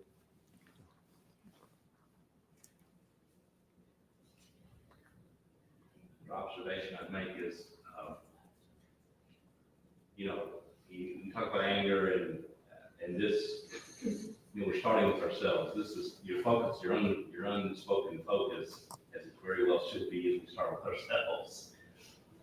Cannot begin anywhere else but with our own selves. So, points right away, well, I'm fine, all these other angry people are causing all the problems, well, okay, maybe, but if you practice contemplative practice, if you meditate and you consider finding peace within yourself in this moment, you're actually, you don't have to say anything. If you embody that, and we talk about embodied peace, you're bringing peace to your situation. And you're giving other people a chance to maybe take that breath and say, okay, this person is not reacting and acting out and regular anger. Maybe I can do the same. So it's very powerful, but you have to accept responsibility for yourself and you have to work at this. And you can't put it off on anybody else. Go really quickly. Sorry. One thing that I'm wondering about with that, and something that you said that resonated with me, was just that I thought was really beautiful. And you talked about like that connection to others by starting with all the stuff they're talking about. That self-compassion is really compassion. So yeah, I don't know if you can, I'd love to hear what all you think about that tension or between self and other. What was the verb? How to? What was the verb you used? How to? I don't remember. Yeah. Well, then The there's bridge, the gap between self and others. I mean, Yeah, like something, remember what you said about, caring for ourselves. Caring for others. We first have to care for ourselves.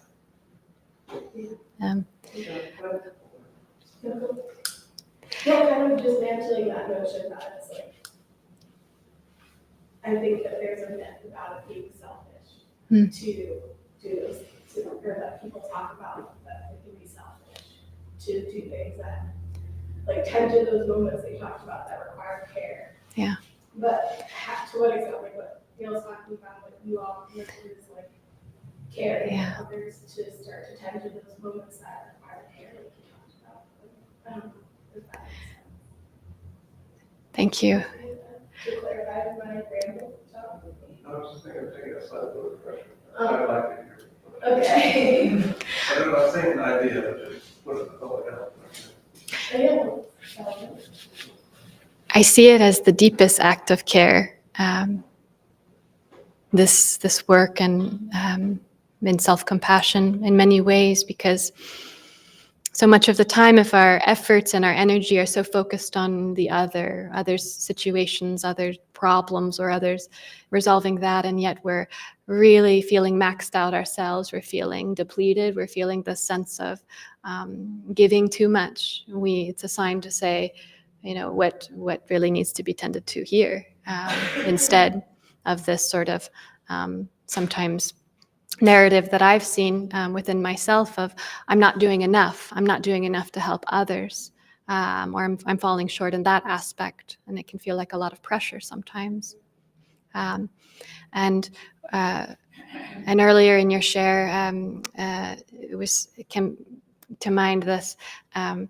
If you think of yourself, if you're in a car and you're driving and you're confronting traffic or something, so much of the time, I've heard other teachers share the story as well, where you're in traffic and yet you're somehow this building anger. You're angry at this traffic that's happening. You don't see yourself as also part of the traffic.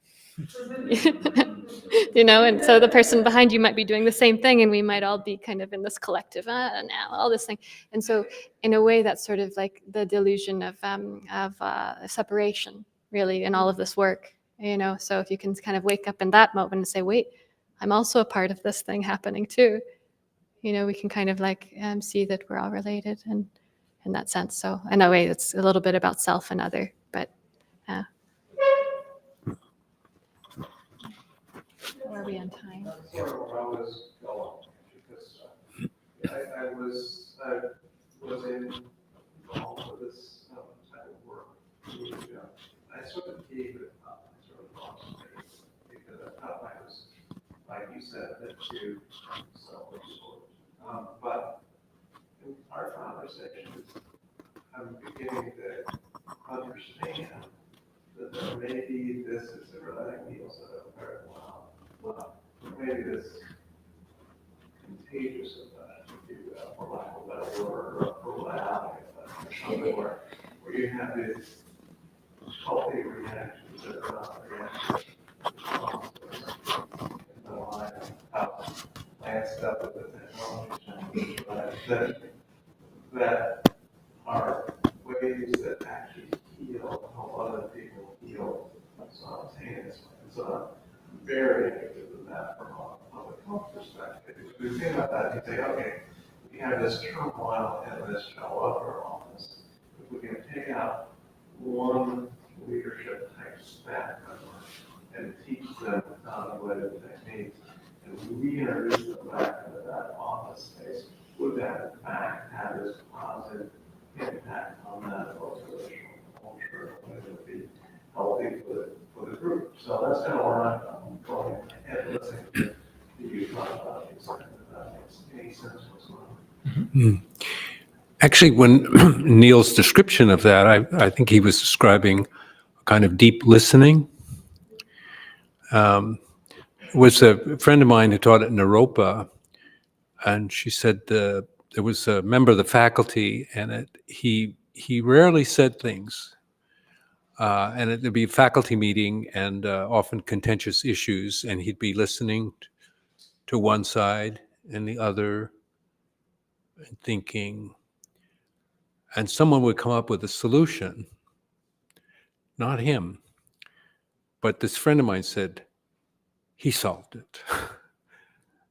And someone else actually gave voice to it, you know. So there, on the levels of listening, they talk about in the Theory U, the fifth discipline people in MIT, they talk about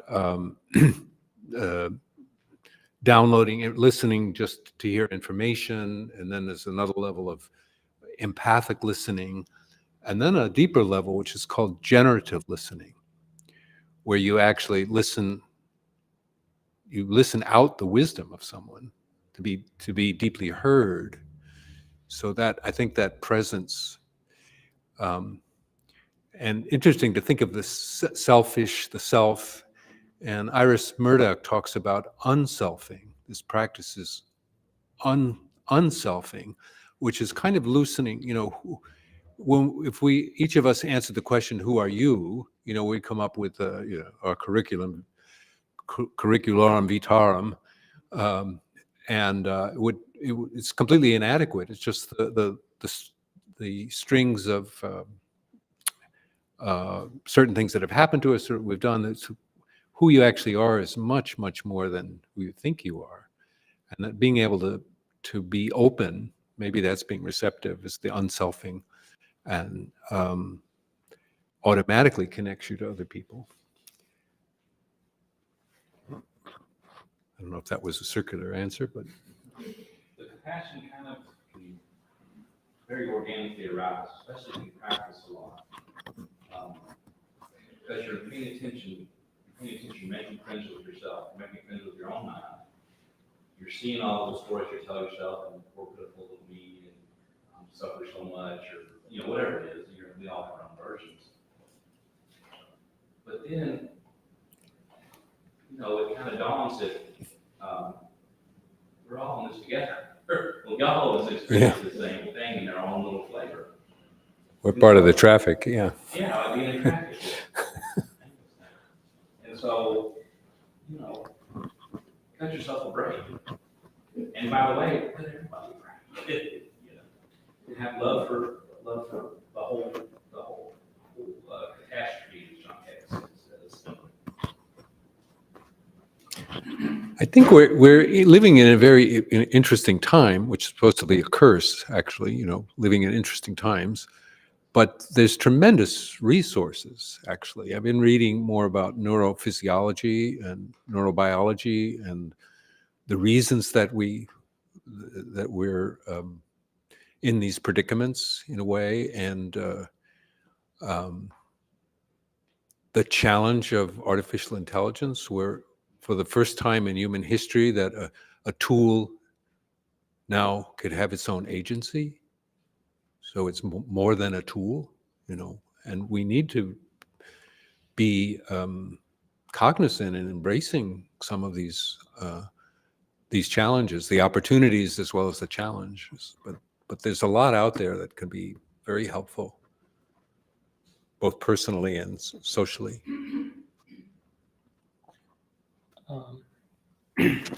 To John's point, I might add something that's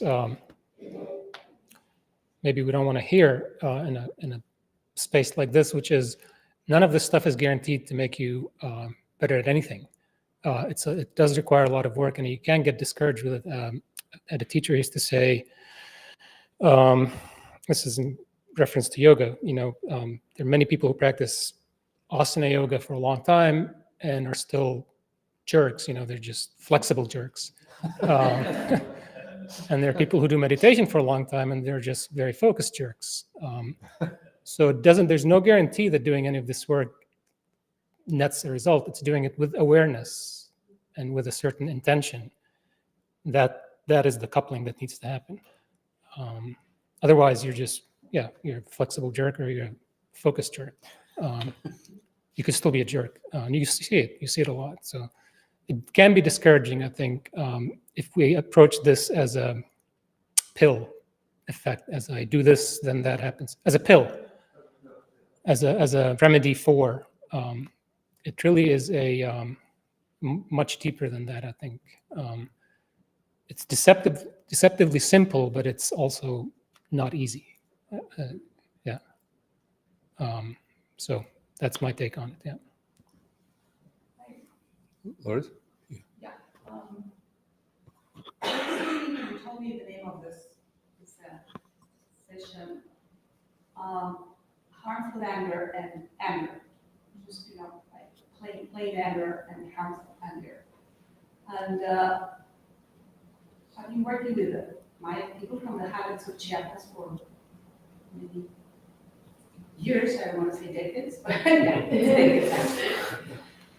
And anger as an emotion, which is a human emotion, is valued, and it's important for a child to express anger, and there's some kind of training for children to express being able to answer back or fight back for things that would be unfair for the child. So, you give a little piece of food and then withdraw it, and the child wants to grab it and then you withdraw it, and then the child screams and then you give the food, the lollipop or whatever to the child. And the comments are, this child knows how to defend herself. And they even say, oh, she's a little demon. So this kind of anger that is cultivated as part of a tool to assess yourself, to be aware of what you need and what is fair, is sort of connected with a larger moral view of who you are in the world. And so this cultural, sort of context in which emotions that have different values, that have a reason to be cultivated. But there's another kind of anger which is the anger that's called fiery anger. And that anger is the one that can be bad. And so if you go through that route of getting very angry, then you can cause a lot of harm. And the harm goes to the level of angering the gods. So the gods get anger and you can get sick. So, illness can be caused by extreme anger. And also anger can be destructive and unstabilizing for a community because it can increase to levels that can destroy other people. So in a way, we have this kind of approach where anger itself is not a bad emotion, but there are kinds of anger. And that's what, we need to train ourselves to be aware of it. And I think in a way it's interesting, even though it sounds so far away from us, I think that in a way it resonates with our own experience and connection with anger. Because anger in itself is not bad or good. To your point, I think we ran through many iterations of the title. A couple were transforming anger, and then one was harnessing anger, in recognition of not something to have an aversion for, but something to be recognized as a tremendous force that can either burn or be quite powerful if harnessed well. We settled on the current title, but those, yeah, exactly. We ran through all these iterations at some point. But your point is quite valid, yeah. Yeah.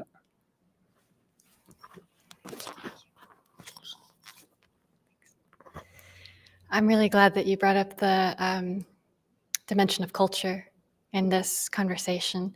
And I have reflected on recently aspects of culture in which we're learning about anger in ourselves and our lived experience when we're confronted with someone who is experiencing anger with a very different lived experience, who might have faced and is currently facing oppression, injustice, and deep senses of pain that I, for example, with the identity that I carry, would not ever, fully understand, is to recognize that we're learning and unlearning these things as well about anger. So we can also project into something, that being bad, or that's making me uncomfortable, and yet, opening ourselves up to bigger dimensions of how we can understand the lived experiences of many people, so that we can create these spaces of learning about anger and taking care of that as well. So thank you for reminding me of that too. The expression righteous anger also comes to mind. I'm conscious of time right now. I'm Yeah, break. 5:48. Shall we take another 5 minutes? Just a quick stretch your legs. Yeah, and then come back. They say there's no such thing as 5 minutes. 2 minutes.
1.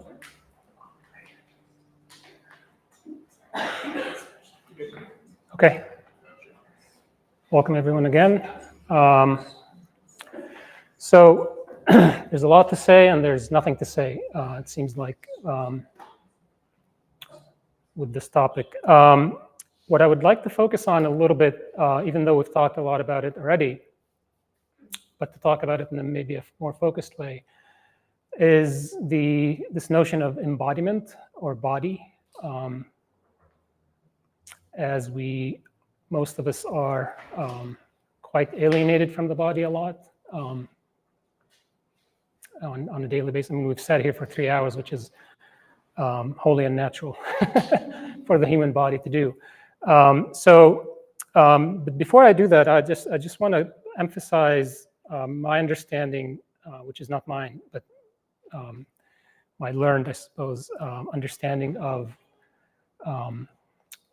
what it means to be embodied and what that entails. And we talk a lot about the mind and the body and the embodied mind and all these things. And I just want to make some clarifications that when we talk about the mind, we're not talking about the brain necessarily.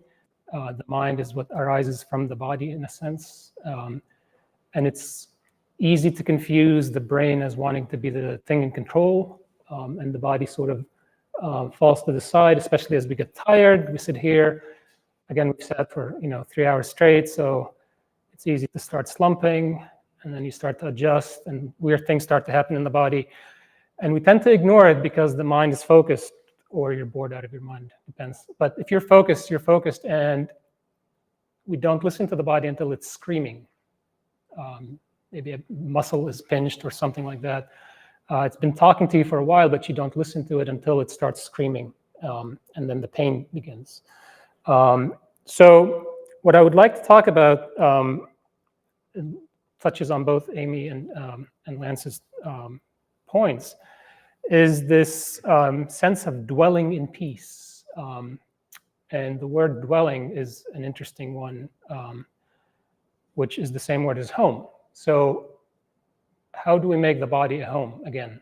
How do we reclaim the territory of the body, which is constantly under assault? Most of us sit around a lot or don't move around a lot, don't pay attention to this thing that is with us from birth to death, carries us through, is always there, even when we ignore it. It's like a reliable dog that, even if you neglect it for every now and again, it's still there and still loyal. The breath is the tool for that reclamation, for that project of sort of reclaiming the body. But the sense of it is to reclaim this territory, the body, as a place of peace from which you can radiate out peace. It's not, again, to go back to John's and Melody's point, it's not so that just, like go sit in a spa for the rest of your life, and which, is nice on a weekend or something. But the idea is to reclaim yourself, to center yourself, to strengthen yourself in order to be a better agent of change in the world. And you can't do that. Let's be fair. You cannot do that. I mean, the instructions on a flight, I just came up on a flight here, put your face mask on before you put it on anyone else, because if you don't have it on, you're not going to be able to put it on anyone else. You might get to 1 or 2 people and then you're done. So there is a wisdom in taking care of yourself in order to be able to help others.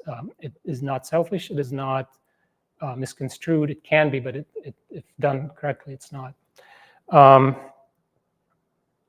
So what I would like to do with you all is a couple of simple exercises focusing on the breath and the posture. We've already talked about the breath a little bit. And I won't get into too much detail because you can spend a lifetime learning about the breath. But I want to just bring attention to a couple of different aspects of the breath. One is chest breathing, and one is what's called belly breathing or diaphragmatic breathing. And without getting too much into what sympathetic and parasympathetic systems are. Belly breathing generally, most of us don't do belly breathing. Most of us tend to breathe quite shallowly, and like from here usually. And if we're angry, it's here. If we're really angry, it's like here. Nothing else is moving, So that's a big indicator. That's like a big flashing red light. Before you are aware of your emotions, if you're really paying attention, before you're aware of your emotions, you ought to be aware of your breath, because your breath has already gotten there. And then the emotion arises. So just let's do quickly together a simple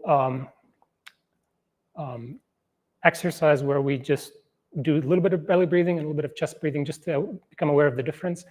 Belly breathing, just so you're aware, is linked to calming the nervous system almost instantly. 2 or 3 breaths and your nervous system will calm down almost instantly. The trick is to remember to breathe, especially when you're in a situation where you're extremely agitated or anger or something. It is really difficult to stop and breathe, but we'll talk about that in a second. But for now, let's just do a couple of quick alterations between chest breathing and belly breathing. So you can sit if you're comfortable. You can stand if you want, but sitting is fine. Your feet can be under you, or sometimes it's more comfortable to do this. And what that does is it tips the pelvis forward, and suddenly your back is straight automatically almost. Especially if you sit on the edge of, you guys in the pews, you're on your own. I can't help you. And it's helped. I was sitting there, and it just wants to do this to your body, the pew, But if you sit forward a little bit on the edge, so that you're not falling off, but quite at the edge, so that your sits bones are almost on the edge of the chair, it feels a little unstable. But if you then cross your feet under you and let the knees fall down a little bit lower than the hips, it almost instantly just shoots your spine up. So from here, if you want to just make sure that your shoulders are, not forward and not up, and you don't have to like jack them behind you and straighten your back. Just relax them and make sure they're just a little bit back.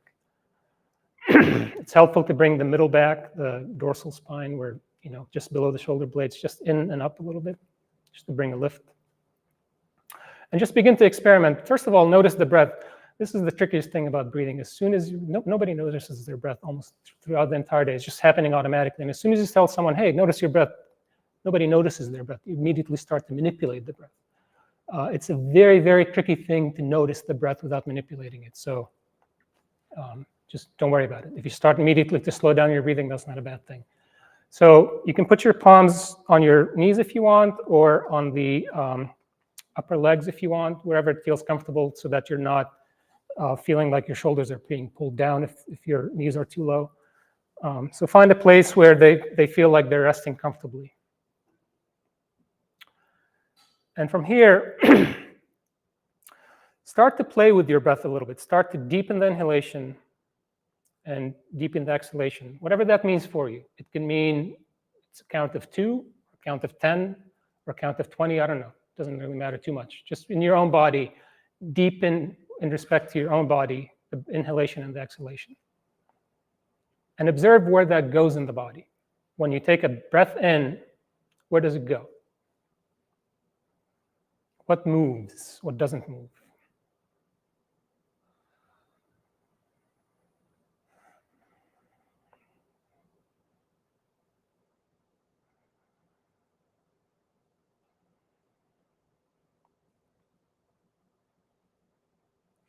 It might be helpful to put a hand on the lower abdomen. And unless you're doing some sort of advanced pranayama where you're holding your abdomen in, it is naturally going to be moving in and out, yeah? You can put a hand on your chest if you want. And again, for most of us, there's at least some movement in the chest. So begin to exaggerate the movement, let's say, in the chest. So maybe pull the abdomen in and hold it if you can. And just try and breathe from, say, the diaphragm up. So filling the chest and letting it deflate. And the lungs, this is a fun fact, most of the bulk of the lungs is actually in the back of the body, not the front, but that's a different story. So trying to not let the breath go all the way down to the belly, but expanding the chest and deflating the chest.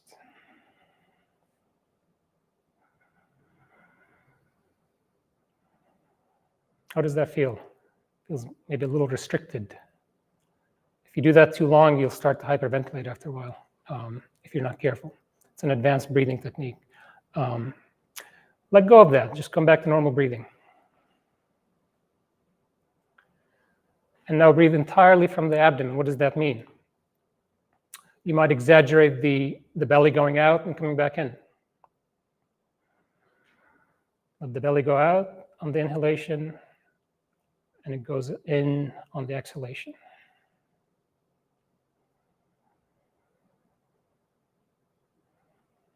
And again, we're manipulating here, so try not to move your chest too much, just the belly, almost like a bellows. Out on the inhalation, in on the inhalation, exhalation. Does that feel natural to anyone on its own? It's a little tricky. It's a manipulated breath. It's fine to do, but it's a manipulated breath. So now try and put the two together, which means basically don't manipulate your breath. If you breathe normally and naturally, both your belly and your chest will move. If you're really calm, if your nervous system is relaxed, both your belly and your chest will move, not one or the other. If you're restricted to one or the other, you're either completely agitated or you're doing some sort of an advanced pranayama technique, which is not, that's its own thing. But if you're just sort of in a relaxed, comfortable state, both are moving in and out.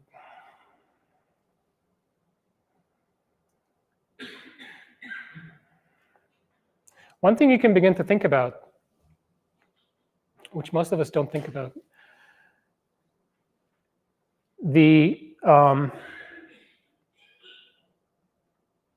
when you're like exasperated or tired, what is the reaction that happens in the breath?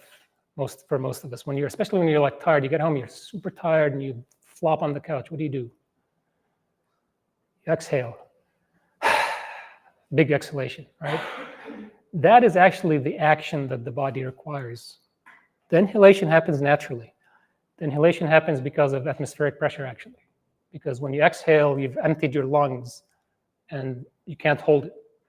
Atmospheric pressure will fill your lungs back up. So the inhalation happens naturally. So by focusing, that's why a lot of breathing techniques bring your awareness to the exhalation, because you think, I need to inhale, I need to take breath in to survive. Whereas really, breath in happens naturally, just exhale. That's when we get agitated, is when we forget to exhale. A lot of breathing exercises or yoga classes will start with exhale all your breath, like empty all of it. And immediately what's going to happen is it's going to fill back up. That's a natural reaction. So the point of this is to bring awareness to the belly breathing and the chest breathing. Invariably, when you're agitated, when you're angry, when you're upset, when you're nervous, when you're running around with 10,000 things to do and not enough time in the day to do them, if you take a small break, you will observe that your breath is all up here. And the higher up it is, the more agitated you are. When you start to which is basically just like just barely the nostrils and the throat is how far the breath is going, it feels like.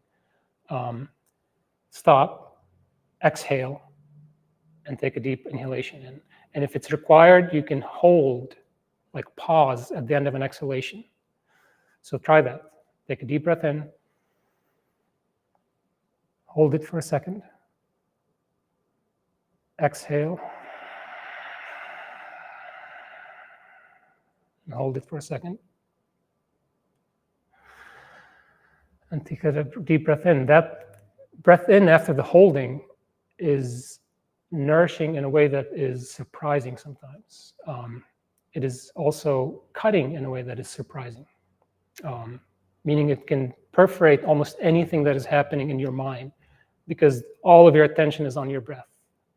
So the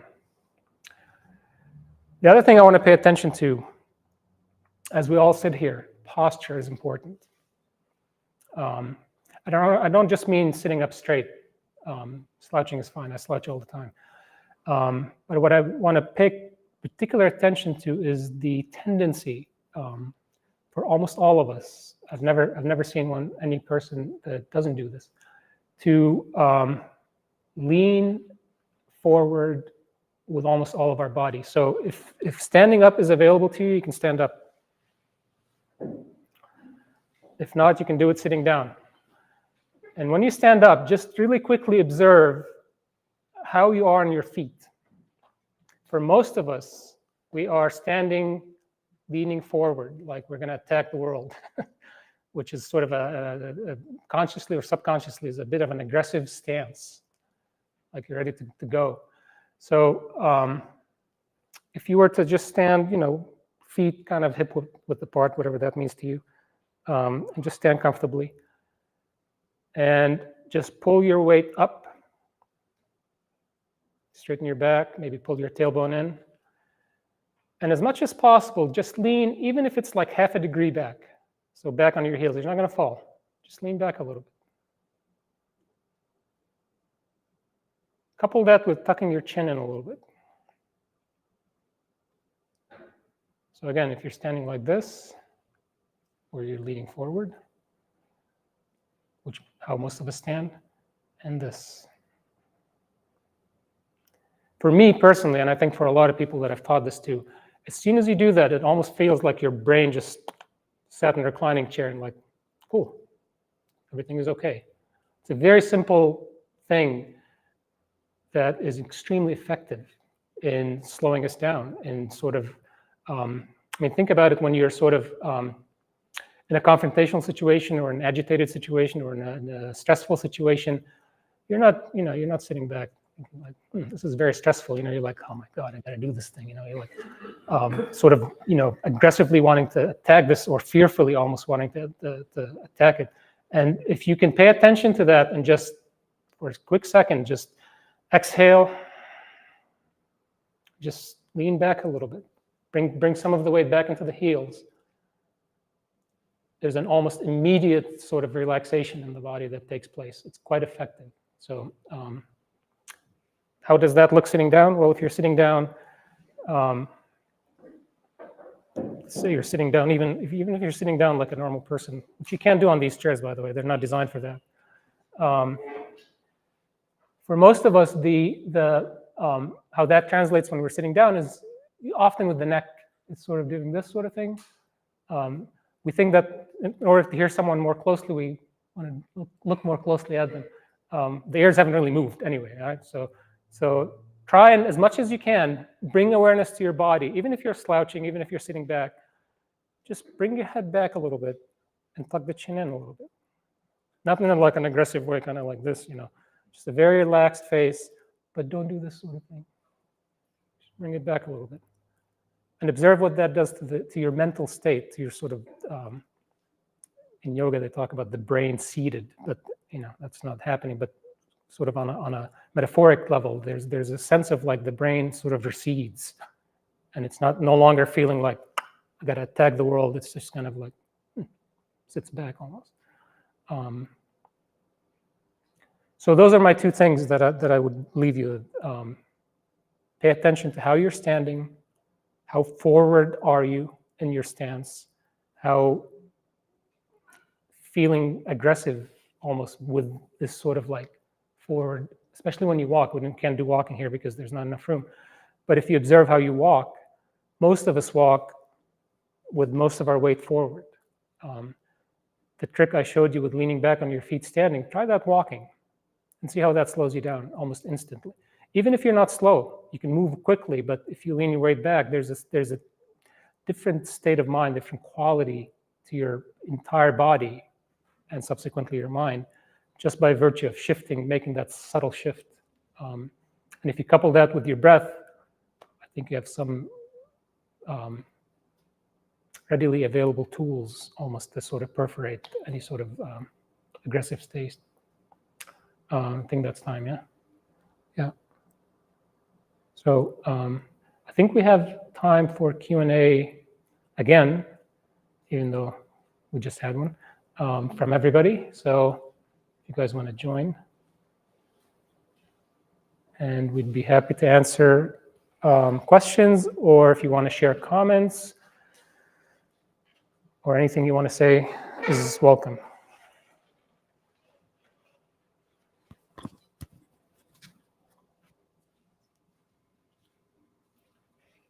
This was the short version, by the way. So. In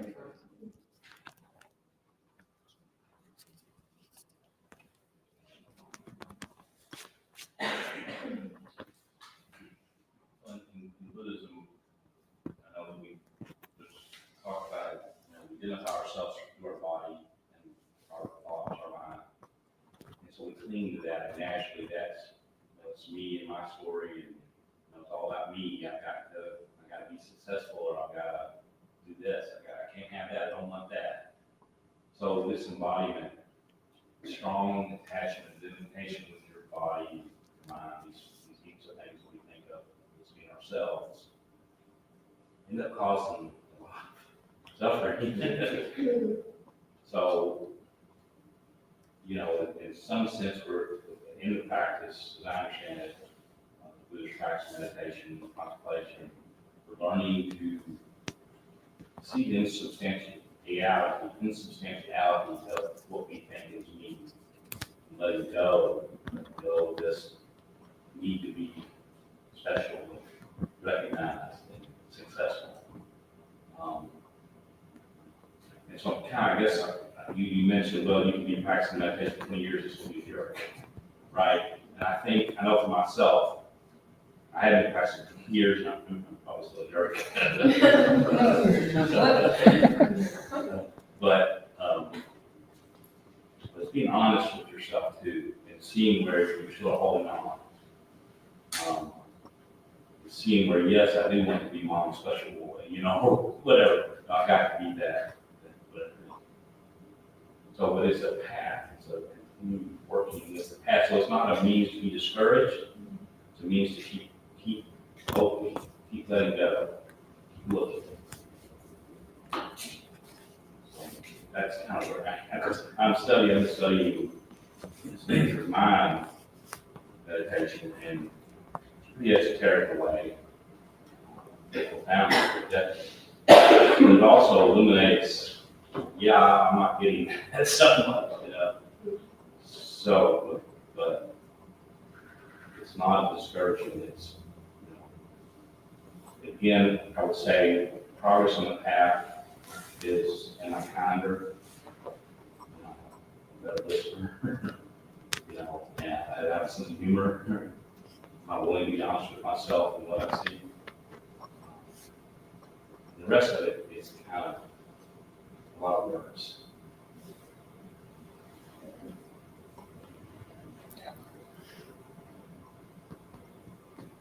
Yeah. Which is why I said there's a lot to be said and nothing to be said really, but yeah, it's a lot of practice, yeah. Can you talk more about what you said about radiating peace and feeling peace, and how that connects to that? Those exercises you want us through. And kindness, kind of like what Neil said. Like what you were saying earlier about this being deeper. I feel like all those things connect. And I'd love to hear your thoughts more on all of those. I think it's related to what we've all have been talking about. Both John and Neil, I think, mentioned it. Like if you, sometimes all it takes in a situation is to stand not just stand there and look like an idiot, but stand there with confidence and stand there with calmness and stand there radiating a certain compassion, a certain, you could say love, a certain calmness, without saying anything, and it's infectious. It can affect people.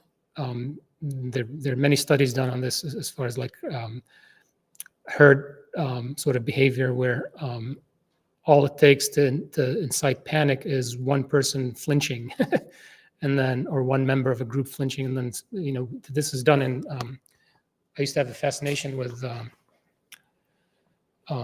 crowd psychology and crowd studies back when I was writing music based on it. But the behavior of a group can often be impacted by the behavior of one, or initiated by the behavior of one person. So if one person panics in a group, then the whole group panics. Well, what happens if one person stands calm? It can have a similar effect. It's obviously less contagious, but it can have a similar effect. And what I was saying is basically, it is hard to try and tell people to calm down when you yourself are not calm in a very physical way. I don't mean like, oh, I'm saying I'm calm, but I'm not calm, and I'm yelling at people. I know, just calm, everybody calm down, calm down, calm. That's not going to calm anybody down. But if you were to stand your ground and stand basically in your body in a certain way, that calmness doesn't need to be broadcast verbally. It is broadcast through the body, and people pick up on that. And then if you were to say to people, you would, I think if you're in that position, you wouldn't say calm down. You would probably say something else. But there is that presence that's important. And I think if you were telling people to calm down when you don't have that, it's empty words and it doesn't really generate calmness.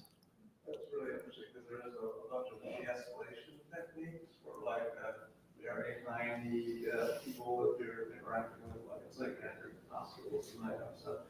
And say, you say calm down, right? If you actually lower your voice, you Yep. give them space, you ask them what's wrong, you get them talking about where they're at. Right?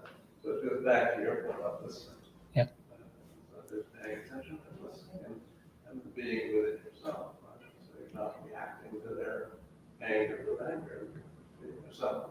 It sounds like actually those kind of techniques, these are sort of like weed in the middle of real and normal life. As we face normal anger, and we don't want to become something worse. Are you including that they do this in psychiatric hospitals? No, I'm not saying that. I'm saying that they should do No, this. I'm saying that they teach. Not everyone. But if you look at the teaching of the escalation, it's like the second this. So then married to a southern woman, she had already, calm down, honey, it's not really what you want to be saying. Telling people to calm down has never calmed anyone down in the history of humanity, I think. Take a deep breath sometimes helps, but that can also be, you know, Well, that's sort of. cause you to be punched.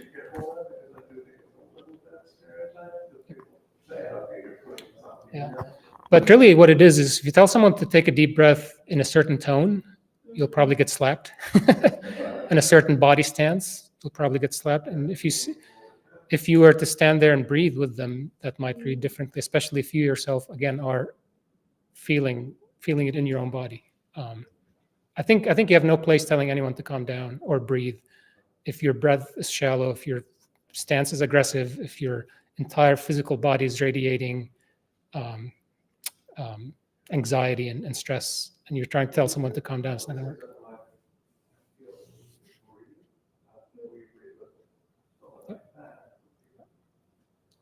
Sometimes even hearing someone breathe is enough to remind you, like, oh yeah, that's a nice exhalation. I'm going to exhale myself. You know, that's nice. Yeah.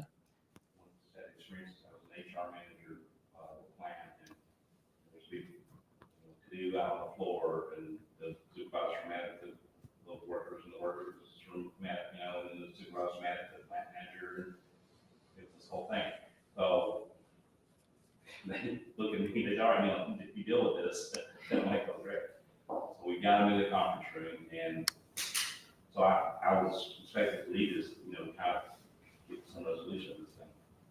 so I just started meditating, I think, and was reading my little HR books or whatever. So I was like, okay, let's just see if we can all sit here and take 10 nice deep breaths.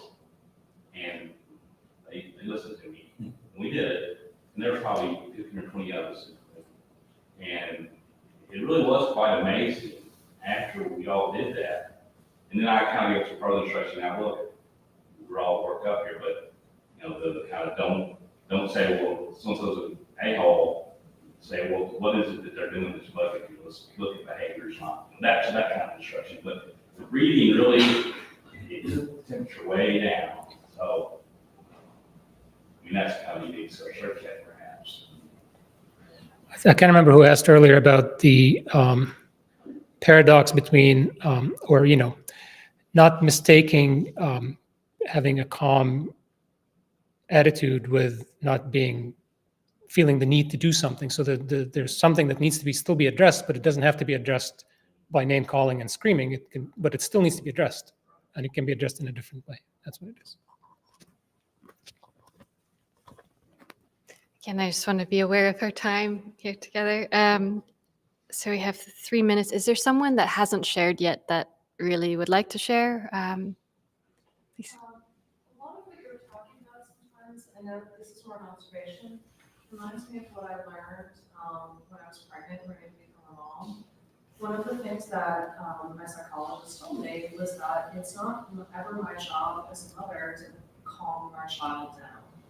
It's my job to stay calm, and what happens is you have your zone of tolerance, hyperarousal above it, hyperarousal under it. Babies have a tiny little zone, you have a bigger zone, you stay within your zone, and that's your job. They will eventually match your level of arousal. So it's what you're all talking about with breathing calmly.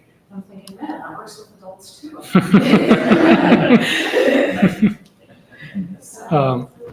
To your point, I don't know if this happens in this culture, but in my culture, there's a trick when a child falls, for instance, and even if they're banged up really bad and they should be crying, to just like start clapping or say, "Hey, fun," you know, and then they're like, you can see a confused look on their face. They feel the pain, but then everybody's like clapping and laughing, and they're like, "Oh, it hurts, but I'm laughing," and it just kind of, you know, calms the whole thing down. It's a completely different modulated behavior. Yeah.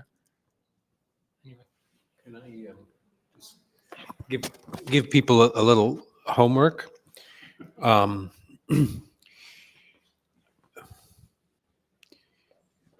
to say this? There's a couple of things I wanted to say about how simple it could be. So if you're going to Kroger's or Whole Foods or Trader Joe's or the Good Foods Co-op, anywhere you want to get in and get out as fast as possible, even if you're stuck on the wrong line, just listen. Just listen to the soundscape. It's astonishing. Lourdes and I were shopping at Whole Foods, and we had different carts I went through first, and she said, "I'll be right with you." And then she was looking at other things, and I was waiting, and they was like a little bit impatient, and I thought, I'm just going to listen. And everything changed. You know, it was almost like a mystical experience just by listening, right? And the same with embodiment.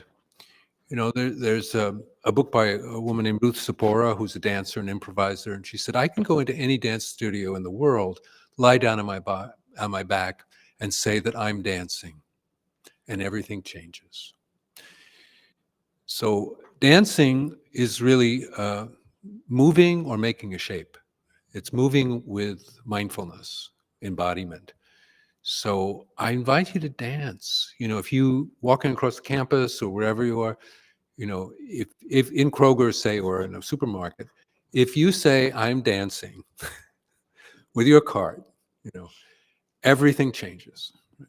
Because you developed, you've dropped into the body in a way, or dropped into sound, and it's just like a celebration of being alive. It's just very simple.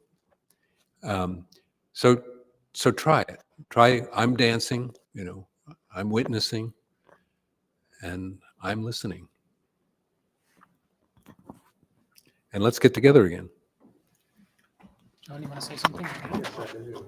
So first of all, I just want to say on behalf of all of you, thank you very, very much. Wonderful. Could go on longer. Wonderful hours with you. Appreciate your wisdom, appreciate your sharing, appreciate the nice, straightforward tips that I'm gonna use. So I'm gonna borrow from Churchill. He has a famous quote: "This is not the end, and it's certainly not the beginning of the end, but it is the end of the beginning." We're wrapping up here. This is the end of this moment.